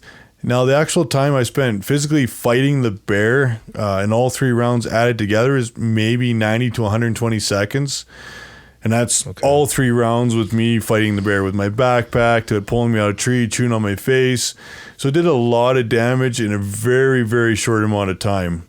And The Revenant, I think that whole scene's like 7 minutes of him tossing him around, licking them. And yeah, I didn't know it. I don't think it did a very good job, but yeah. oh, okay. you would be the best witness for sure. I don't know if I'd be the best one, but one of the best. Yeah, because I think in that scene, you know, the bear actually, you know, like just goes over and just huffs, you know, and he's playing dead. But in your case, playing dead didn't really, you know. well, they're still gonna bite at you, and when you play dead, just because you know, I mean, I did a bunch of things wrong. So in my situation, because there was a cub as a defense attack, so I got between them, or they got between me. She wasn't doing nothing wrong. She was just being a bear. You know, me fighting back. In a defense situation, your best bet is to play dead, and they're just going to neutralize the threat, and then they're going to move on. But if you keep fighting, they're going to fight back. And because I ran, she got excited. Now she's like, "Oh, this is fun. This is like food." So that's why she chased me up the tree, and when I got out, you know, I'm rolling around. She's still excited. And then when I decide to play dead, of course, she just gets on me and bites me just to, you know, test, is he dead, right? Do I have to do anything more? And that one bite, you know, it happened to be on my face. And of course, I was just like, screw this. Like, you know, playing dead sucks when you're getting chewed on. And so me rolling over fighting was not the right decision. I should have just stayed there and not moved. Do you think it would have been better? Pardon me? Yeah. You think it would have been better to be immobile as much as you can, or? I can't really comment on that, because what I did everything right, because I'm still here today. So I try not to think of what could have been or what might have been. I mean, I did everything right. I'm here today. You know. You pulled through whatever ways you. Yeah. So I mean, in a defense attack, like that, where you got cubs, you know, your best bet is to play dead or spray them with bear spray.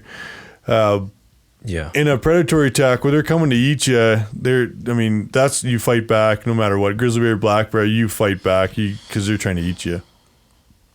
Yeah. So you mentioned it's a defensive attack, right? Can you tell us the difference between like an offensive bear attack and a defensive one? So defensive is when a mother bear is trying to protect her, you know, her cubs, whereas an offensive attack is it when they're trying to chase you for food or hungry? So a defense attack is if you startle a bear, or you more likely if you have a sow with cubs and you run into them, they're gonna try to defend their cubs. So that's the ones you want to play dead on. Like, that's 90% of the time, a sow with cubs is going to be a defense attack. When it's a predatory attack, that's where they're coming in to get you. And bears don't hide. They don't shy away. They'll come at. They don't sneak up like a cougar. They'll just come at you 100 miles an hour. They're quite aggressive. In a apex predators, right? I mean, yeah, they don't fear anyone. Do they sneak up on you? Yeah, they might, but majority of the time you'll see they're just not very cautious when they're coming in to get you. Like they're just focused. Like you can. It's like a dog. If a dog, you can tell when a dog's barking at you when you pull up into a yard if they're friendly or they're gonna eat you, right? Like, you know, you can tell the difference between the barks. It's kind of the same thing with the bear. You know by the posture and the way it's looking at you, you know what it's coming to do. It has intent to kill. Yeah, they get like their eyes get kind of glazed over and they lock right in. No matter what you do, won't distract them. Like they're just coming to Like get you. The best way I can describe it is, I went cougar hunting one time and had a problem cat that was killing horses in pens and the dogs, the neighbors' dogs and that. So we went out and we treat it to tag it and that. And we got up underneath the tree. The cat's there and it's like 30 feet away from us. And it's just like a normal cat just hanging out and doesn't really care we're there, not even looking at us. Like it knows we're there, but it's like looking through us, past us, you know. And one of the guys brought his son there, and he's about like 5 years old, just a little kid. And he's walking around. Well, that cat just all of a sudden focused on that kid, and just no matter what you did, didn't distract that cat. Like it just, no, I want to eat him, and it just had that look, and it's just super focused. So yeah, you kind of see the white behind the eyes, and you know it doesn't. Yeah, they just walks on. It's just like they're just like they.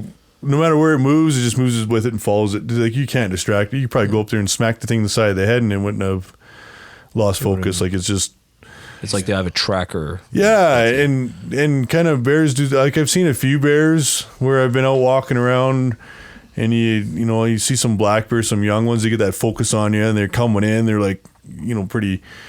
You just know. You could tell by the posture. And you would say like grizzlies are definitely, worse than black bears, or because as vicious. Black bears are still pretty bad. They actually kill more people than a grizzly bear because they're.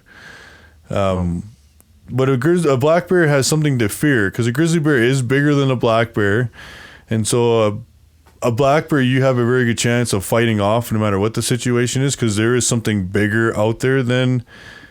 Bigger than it. The grizzly bear is like the boss of the woods, and the grizzly bear really has no predators. It is the predator. It's the top dog, predator, right? Top of the food chain, basically.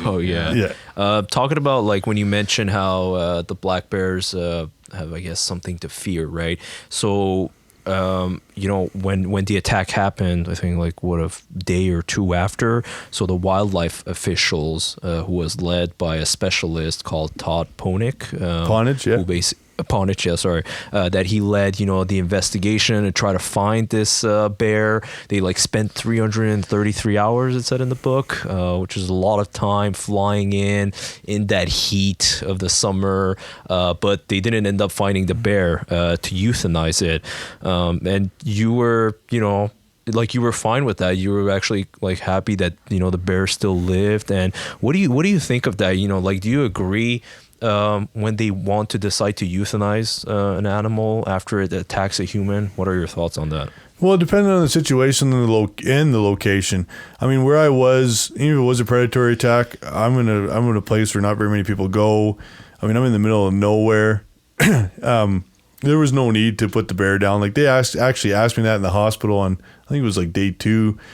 I remember, it was in ICU, and the game wardens came in and they asked me what happened. I told them. I told them I didn't want the bear to be euthanized. There was no need for it. I was so far back in, the chances of that bear actually having another human encounter slim to nil.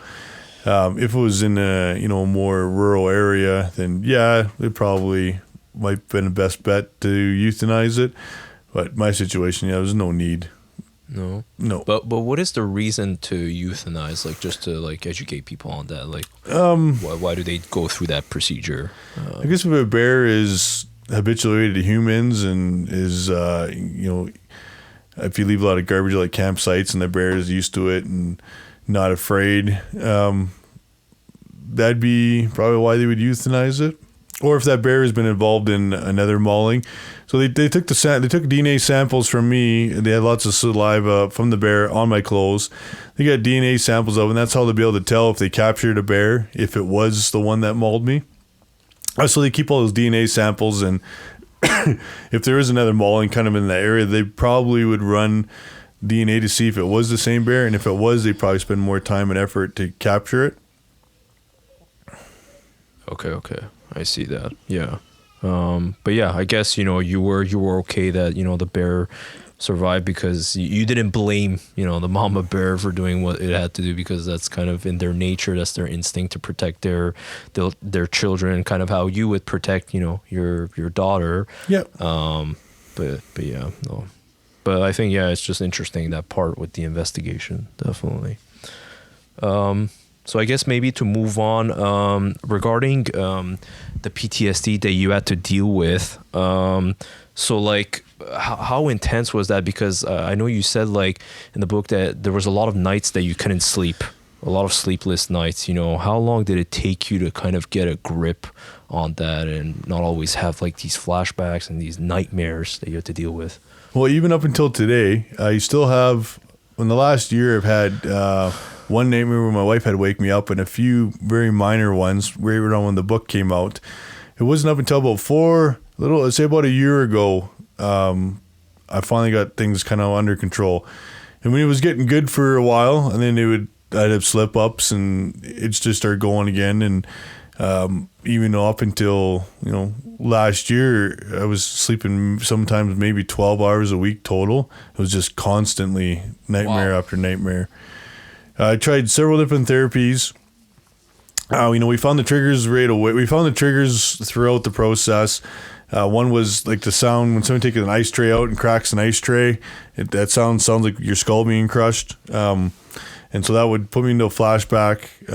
I worked at a slaughterhouse, so I wasn't able to smell for a long time. And then while working at the slaughterhouse, I was walking down the auger hallway and I smelled blood.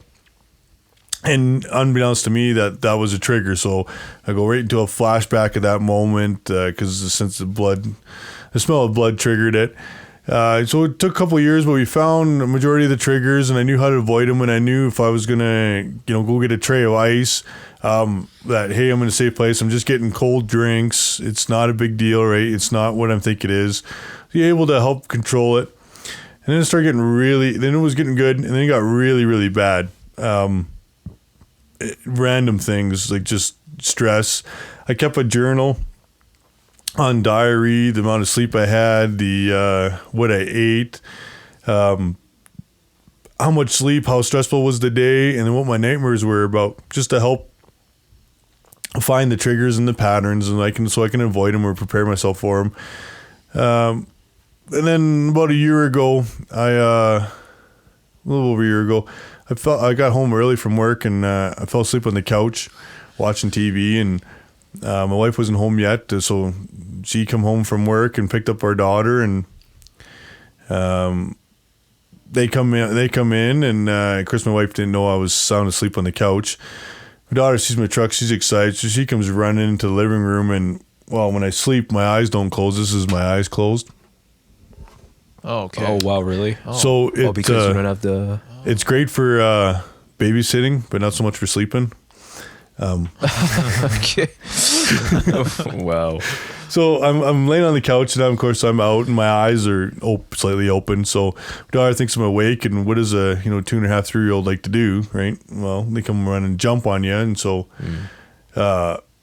and at this point in time, if you wanted to wake me up, you had to squeeze my feet, and like, hey, wake up, like you're in a safe place. In other words, you'd put me into a flashback. You would touch my shoulders and my chest. It just instant. I'd be right in, to a moment fighting the bears. So she comes running in, jumps on me, and I'm sound asleep. And then I go straight into a flashback, and I got to grab my daughter, and I threw her across the room, and here I am, flailing and trying to fight. My wife is trying to hold me back, trying to help her daughter, because she got hurt pretty good, and I just remember waking up to being covered in blood, and my wife crying, my daughter just screaming and crying, and I'm so confused. I don't know what's going on. I'm thinking there's a bear there, and it's coming back, and I got to get everybody out of there, and and I can't move, and it just wasn't a very fun time. That was probably the lowest point. I knew that I needed more help, and I talked to my therapist right away and made appointments, and we needed to take this a step further, and we looked at some different treatments, and I went and did tried ART, Auxiliary Resolution Therapy, is where they use rapid eye movement and voluntary image replacement.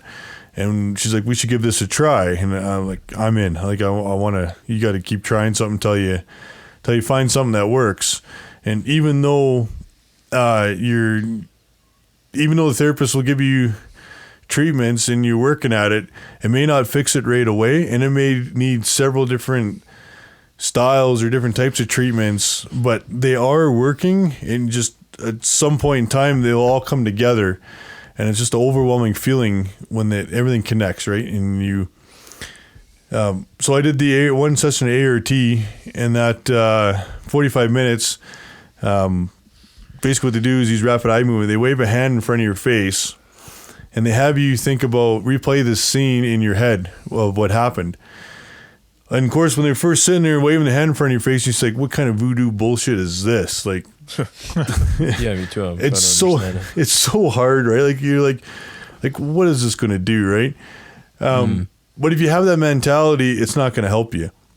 Right. And it took all I could do is just to say, like, well, what I'm doing right now is not working. I need to trust them, because they're trying to help me, and I need to really focus on what they're trying to tell me to do. And so that 45-minute session was probably the hardest one, and just trying to stay focused and trust them. But that was the first time in 4 years I was able to sleep for more than 7 hours straight without any nightmares. That's great. Yeah. Wow. That's awesome. So it did have a good impact. Huge. I mean, it's a life changer. This last year has just been. It was April of last year that I went to did the ART. So now it's a little over a year, and it's just been perfect. Like, it's awesome. So your sleep continues to improve since then, or do you have some bad nights? I guess kind of like any other person would have some good and bad nights for sure. Yeah, I've had 4 that I know of. There was right around when the book came out, I had some pretty bad ones. We're not pretty bad. They woke me up, but didn't wake my wife up. And that was because in the book, there's some things in the book that I talked about that I've never told anybody. Like, no one knew that I tried to commit suicide on the side of the hill. There's a lot of details in the book that were released that I wasn't ready to share, and I didn't want people to know about. Like asking for psychiatric help, that's a strength, not a weakness, and be able to come out and say that, like, hey, like, I needed extra help, I needed this help, and to admit that, you tried to end it. I mean, that's pretty hard to say or even talk about. I mean, it's easier now. It's still pretty tough. Yeah, I'm sure it's always hard. Yeah, just to touch upon that, mental health aspect a little more. I know we kind of briefly touched upon it earlier, but what would you say to people that, might be going through something, maybe not as traumatic as what you went through, or whatever they're, going through in life, like, and let's say they refuse to go ahead and get help because they're afraid or they're embarrassed. Like, what would you say to those people and encourage them to make the steps and find help? Don't be afraid. Like, they're just trying to help you out. In order for you to help somebody else out, you got to help yourself. Like, I know guys are supposed to be tough and look after their family and be the man and not admit weaknesses and that. But you can't look after your family if you're not mentally fit. You need to get mentally fit first before you can actually look after somebody else. It's like when you're in an airplane and they tell you about the masks. When the masks come down, you should put your mask on first before helping others. Well, same way with your mental health. You got to treat yours first and make sure you're mentally fit before helping somebody else. Yeah, that's a good analogy for sure. I was gonna say, yeah. Yeah. But also, like, your point of, like, us men who, rarely ask for that help, don't want to cry or don't want to, express our hardships because, we need to put on that mask and carry on. But, that is so true that it's not, your physical capability of being this big dude or macho dude who can, do anything or fight any threat, but it's having that mental, sharpness and clearness and confidence in yourself to be able to handle any threat. Because if you start panicking, then whatever strength you have, it's not gonna help you, right? Yeah, and it's just, you know, I mean, it's pretty hard to admit when you're a guy that fights bears and you're this big tough guy, you know, and all of a sudden here you are crying in the corner getting psychiatric help, right? Like it's hard to admit, but I tell you, I wouldn't be where I'm at today. I definitely wouldn't be as, you know, I'd be in a way worse situation. Yeah. I think you deserve that help for sure. I mean, there's no shame in that. You know? No, I would've done none the at same, all. I think. I mean, for sure. Yeah. So I think it's important to, you know, not disregard the mental health, right? I mean, everyone always focuses on the physical health and, you know, staying in shape, whatever. But if your mind is not there, if your mind's not in the right place, then your body's also going to suffer in consequence. Kind of like how they say that the body and the mind, they kind of work almost like synergistically at that point. Yeah. Yeah, exactly. Yeah. So, you know, we've been talking for over an hour now. I think a good way to kind of like segue into the end of this would be to talk about some of the, you know, the lessons that you learned from the bear attack, how it's impacted your life. Just, you know, what did you learn? Are you like a better, a worse person after? I presume you're a better person, obviously. Yeah. You know, just say what you learned and tell what the lessons are from the book. Well, you know, one of the things I learned that day is that I'm bittersweet. You know, I got spit out by a grizzly bear. So some of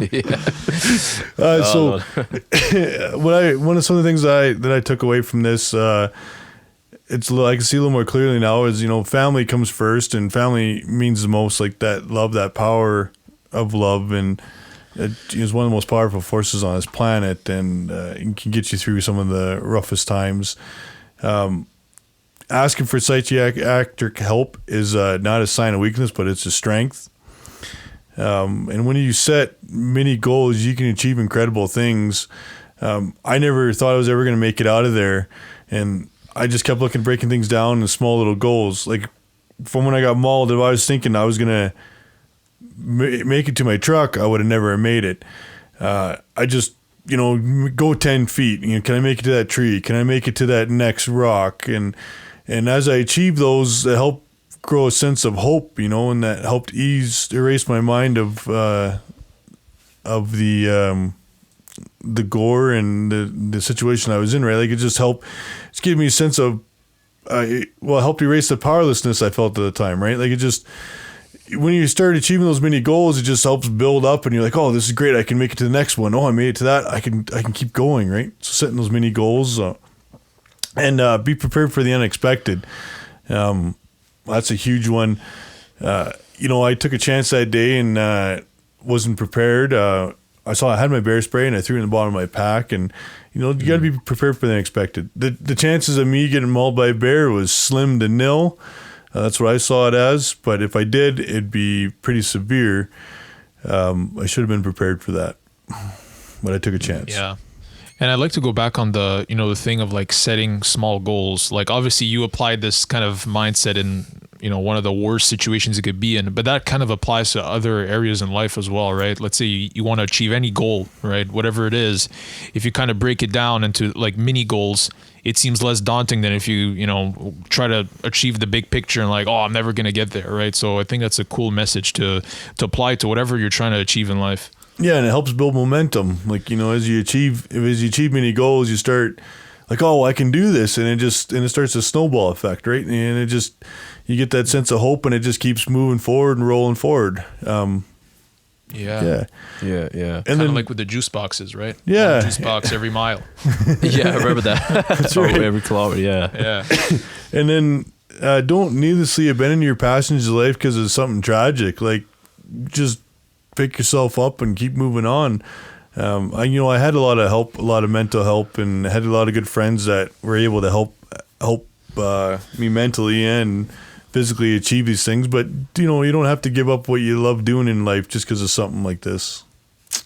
I think, yeah, a lot of people would kind of just say, oh, no, I'm never doing that again, or too scared of just doing any sort of activities. You know, they're always in this shock and panic mode, or fearing, you know, someone gets in a crash or something, or some accident that happens, and they just stay stuck in their in their house while you just went out. I think how long was it after the attack that you went again for a hunt? I was out of the hospital 48 hours. I was back out hunting.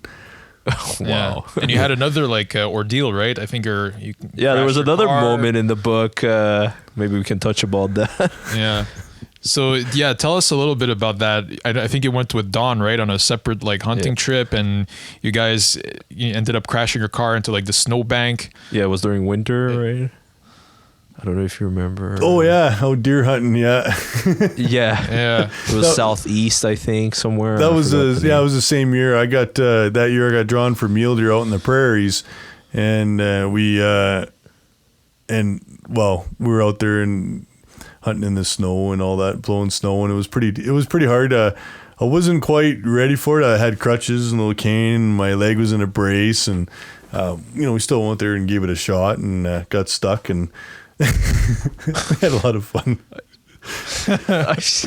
Yeah, I mean, I just couldn't believe it. I was like, "Oh, Jeremy again, getting in trouble." I'll get in trouble again. Well, it was a year. 1 year later, after being mauled, a year and a month, me and Don actually went back up on the backside of the mountains that we were on, and I harvested a non-trophy sheep. But we hiked up in there and gave it a shot. I definitely wasn't in shape for it. It kicked the crap out of me, but I gave it a shot and we did it, and it was a successful hunt, and it was a lot. It was challenging, awesome. A lot of fun. I remember that in the book. I think you were trying to aim, and it was kind of difficult, right? Because your eyesight was still not there, but you still made that shot, and it was pretty far away. Yeah, and it was good. Like, it was just trying to hold a gun up, and my eyes. So if I had my head in front of my face like this, I can't see anything past because my eyes don't. I lost the muscles to help focus. So it makes things a little more challenging, especially, I bow hunt lots. I could shoot a bow now, and I've harvested a few animals with a bow since the bear mauling, but it's a lot. It takes a lot more. It's a lot harder for me. It's hard for my eyes to focus, so I have to have something kind of block my eye because I can't close it on its own. And so when looking through a scope, I have to have both eyes open or try to block one. Shooting my bow is really challenging because I see like double vision, and it's a lot tougher. And I have no feeling in my fingers, so it's hard to feel the trigger. Yeah. So you don't know if you're squeezing it or jerking it or when the gun's going to go off. It's interesting. How was your eyesight? Just like a quick. So my eyesight is 20/25. The bear didn't really affect my eyesight, but the position of my eyes are sitting slightly different. So I have to wear prism glasses. In other words, things look like two-dimensional when I don't have my glasses on. And when I put my glasses on, it kind of makes them look more three-dimensional, just because my eye alignment's a little out. Oh, interesting. I didn't know that affected the 3D effect. Okay. Yeah, it's hard to explain. So when I look down a shotgun to shoot, the barrels cross. So they make like a cross, and then the bird would be in between the two barrels. So it was really hard for me to be able to hit anything with a shotgun just because you'd see two barrels, and depending on how far the bird was out, you'd have multiple sets of barrels. So you could have like 8 or 9 barrels and the bird's in between the barrels, and it's really confusing. And so for, I don't know, a couple of years, that's the way I hunted in shotgun, and I was, doing very well. I got used to it. And one of the eye doctors suggested I should get some prism glasses. And so we got them, and wow, it was like a day and night difference. Really so are those the glasses you're wearing right now? Yeah. Yes. Yeah. Awesome. Okay. So when I have them off, I can have them off for a couple hours, and then I start getting headaches. But for the most part, okay. Yeah. You need the glasses then. Yeah. Yeah. So I know that you go on all these different hunting trips, and in the book it mentions that your wife kind of put these new ground rules almost for when you go hunting. Can you give us some of those rules and what she put in place? What's the system? So if I'm going to hunt anywhere where there's bears, I got to bring somebody slower than me, for bear bait, obviously. Well, that's a good strategy.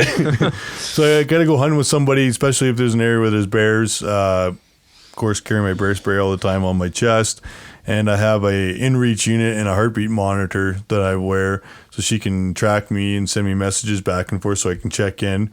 If I am hunting where there's no bears, I can hunt by myself. So now I stick to the flat open areas. But even then, I still got to check in every now and then. But yeah, just if I want to go anywhere in the woods where there's bears, bear spray, have somebody with you, in-reach unit. So an in-reach unit's like a GPS/satellite phone. You can send text messages and receive text messages.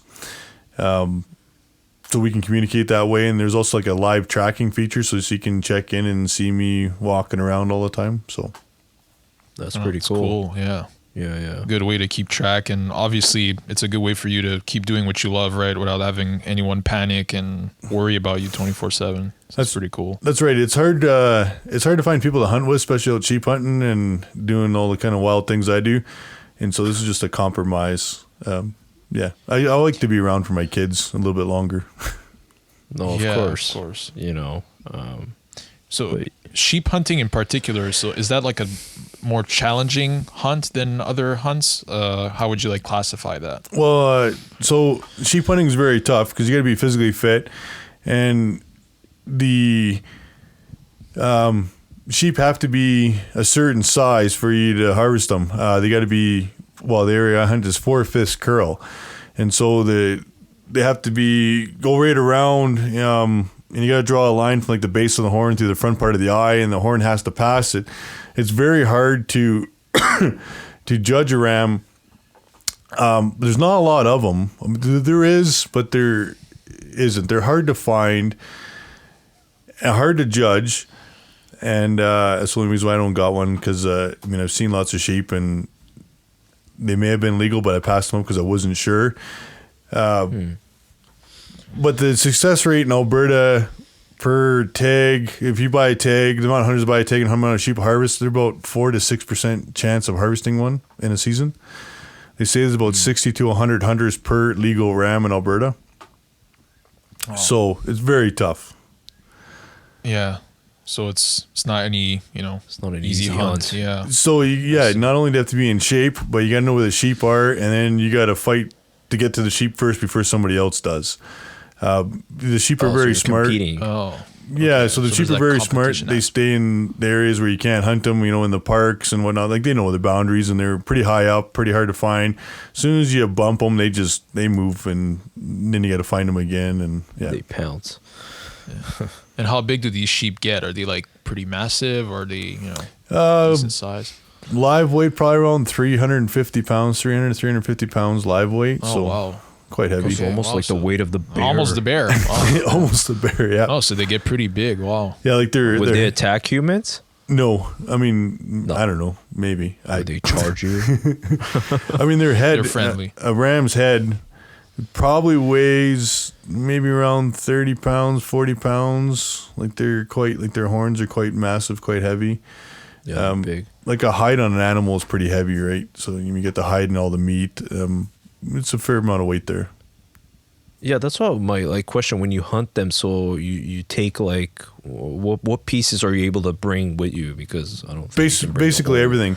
So when I harvest an animal, I'll take the only thing I really leave is the bones. I debone everything right there, take the hide out, and usually get the hides tanned and keep the skull. But everything comes out. I take basically all the meat. There's usually just a rib cage left and the spine. Oh wow! Okay, and that's not heavy to carry, or is that still tough? Very. It must be heavy, 300 pounds. I mean, it's almost just the bones left. Unless minus the parts you remove, but still there must be quite some weight there. Yeah, once you debone a sheep, you're probably looking at maybe, I don't know, over 100 pounds of meat. I'm gonna say roughly right around 100 pounds of meat that you'd be hauling out. Wow. Yeah. That takes a lot of strength, for sure. Maybe not quite 100, like say with the hide and the meat, yeah, you're probably close to 100 pounds. Uh-huh. Yeah. I mean, yeah, that's massive, yeah. Yeah, it's pretty massive. All right. Well, we told a lot of stories, a lot of cool points. I think you gave a pretty good overview of the whole attack, and you gave some really good advice to people that might be going through some tough times. And I think your story is going to help a lot of people. So I thank you for that. But just to finish on like a good note, in the book you mentioned what your favorite quote is, and I'm going to read the quote, and I just want you to tell me what it means to you and why that is your favorite quote. So the quote goes, "I cannot change the direction of the wind, but I can adjust my sails to always reach my destination." So why is that your favorite quote, and how does it impact your life? Well, it's my favorite quote because, I don't give up. If one thing doesn't work, I can go around it or try something else to get the same result. Even when it comes to like healing, or shooting the gun, I am unable to hold up the gun to shoot the target, but I can put on a tripod and I still can hit the target. Like, just because you can't do it one way, there's another way of doing it. It's just another way of, looking at things and perseverance, I guess, through it, right? Yeah. Kind of like 1,000 ways to get to Rome almost, like many ways to... You hit a roadblock doesn't mean you just stop there. It means, you just got to check a different approach, right? Try a different way. I want to run a mile in 4 minutes, but with all my injuries, I can't. But I can ride a bike and do a mile in 4 minutes. So at least I'm doing a mile in 4 minutes. But in another way. There's always a way out. Yeah. There's always a way out. Yeah. Yeah, that's really awesome. I just maybe for my part, have just one more point that I'd like to cover quickly before we head to the closing of the podcast is, through all of this, your relationship with your wife, Joyce, how has this impacted that? How have you two, crossed this journey of recovery together? And, I think she's been, a big part of your life and support. And, what would you say about that, your wife, Joyce? She's my biggest cheerleader. It's made our relationship a lot stronger, a lot better. There's some struggles when I got out of the hospital because she wanted to be all clingy and not let me out of her sight. And I can understand why. But it's tough because I just wanted to get things back to normal. I didn't want all that, emotional stuff because it just make it worse for me. And we had our ups and downs, and we figured that out and figured, get back to routine and getting back to living again. It took her a lot longer to recover on the mental side than I did. For her, it was like, you want to go hunting again? What? And I'm like, yeah, let's, I want to go out. And she's like, well, no, I mean, this is not okay. You just got out of the hospital. Like here you want to go hunt again. Yeah. But just understanding and being able to work together and come up with a compromise. So, I haven't really ever thought of, remember a time when we actually really got in a serious argument. Now it's more of a discussion. She understands, I understand her point of view. We've been in the situation, and it just gave us more, a different outlook, right? Like, we're able to compromise and work together more than we would prior to this. Yeah, so it definitely strengthened your relationship. Definitely. You guys understood each other even more and knew, what each person wanted in life. Yeah, and how we react to things. Like, she learned, me in traumatic situations, I stay pretty calm and I can get over things quite quickly. Like, she wanted to be really clingy after the bear attack. She's like, well, why don't you want to be? Like, we almost lost you. I'm like, yeah, that's true. That's right. But I just, that cleanliness caused more emotions for me and more, it was harder for me to recover from. I just want to get back on track, like my normal, I want to get back to work. I want things to be back to normal again, because that emotional side was pretty hard to deal with. I needed that structure, that daily structure, just to help get things back. Definitely. It's understandable. Yeah. So thanks a lot, Jeremy. We really appreciate it. Now, just one more thing. This is your chance for the plug here. Go ahead and tell everyone where they could buy your book, where they could find you online. I know you have a website, so let people know where they could get that website. If you have any social media as well, you could, tell people where they could find you. And yeah, that's pretty much for that. So you can purchase a signed copy of the book Mauled, Lessons Learned from a Grizzly Bear Attack. off of grizzlydude.ca. And you can also follow me on Instagram. It was like the Grizzly Dude 1. Always updating on there. On the webpage, you can, I ship worldwide. You can get all kinds of Grizzly Dude swag. That's awesome. Got a little slogan. I'll get one too. You can bear it. The reason why the Grizzly Dude, the first person seen me was a 9-year-old boy, and he nicknamed me the Grizzly Dude at Panther River. That's all they called me, was a Grizzly Dude, because he didn't think I was going to survive. And anyways, it stuck. Just before the book came out, I created a background for my teams for work, just to help promote the book, The Grizzly Dude. And everybody thought it was kind of funny and great. I should make some hats and T-shirts, and so I did that. And we came up with a slogan, "You could bear it." I like to have a little fun with it. And now doing these podcasts, I have a lot of people reach out to me who struggle with PTSD. And part of the swag is I want to raise money for research into treatments for PTSD. And my goal is to raise $5 million for a chair position at a university where they're going to research into treatments. And that $5 million gets vested, and all the money revenue generated from that runs the research. And then the person who's hired for the chair position can go out and get more money for research. And I want to help millions of people, not just hundreds. Like, I want to grow this, and so part of the proceeds from the swag goes to that. And I got hats. We got fancy T-shirts and cool. Yeah. Got some nice merchandise. Yeah. Yeah, got water bottles, stainless steel water bottles, and yeah, we see that. We see it in the background. That's cool. Awesome. All kinds of stuff. And that's kind of our goal with the podcast, is to we found your story really incredible, and that's kind of our goal, is to like spread it as much as possible and make people that are going through the same thing as you, probably in different circumstances, but like hard times, and just give them some help, like through your story. I think that's our goal as well. So we hope to help you with that $5 million goal. I appreciate that, guys. And too, when it comes to traumatic stories like this, one advice I can say is never compare it to somebody else's. Your story is your story, and treat it that way. Don't compare it to anybody else. That's just another way of putting it off and not taking care of yourself.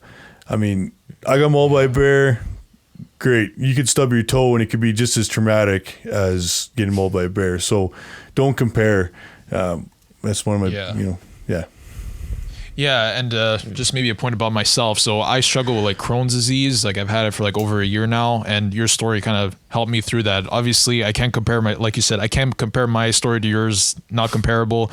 But I had like I compete in powerlifting and all these things, and once I got Crohn's, I was like, man, am I going to be able to do what I love anymore? And your story kind of helped me as well get through that aspect of my life. So I appreciate that. I'm glad. Yeah, it's awesome. All right. Well, I guess we could close it off there. So thanks, Jeremy.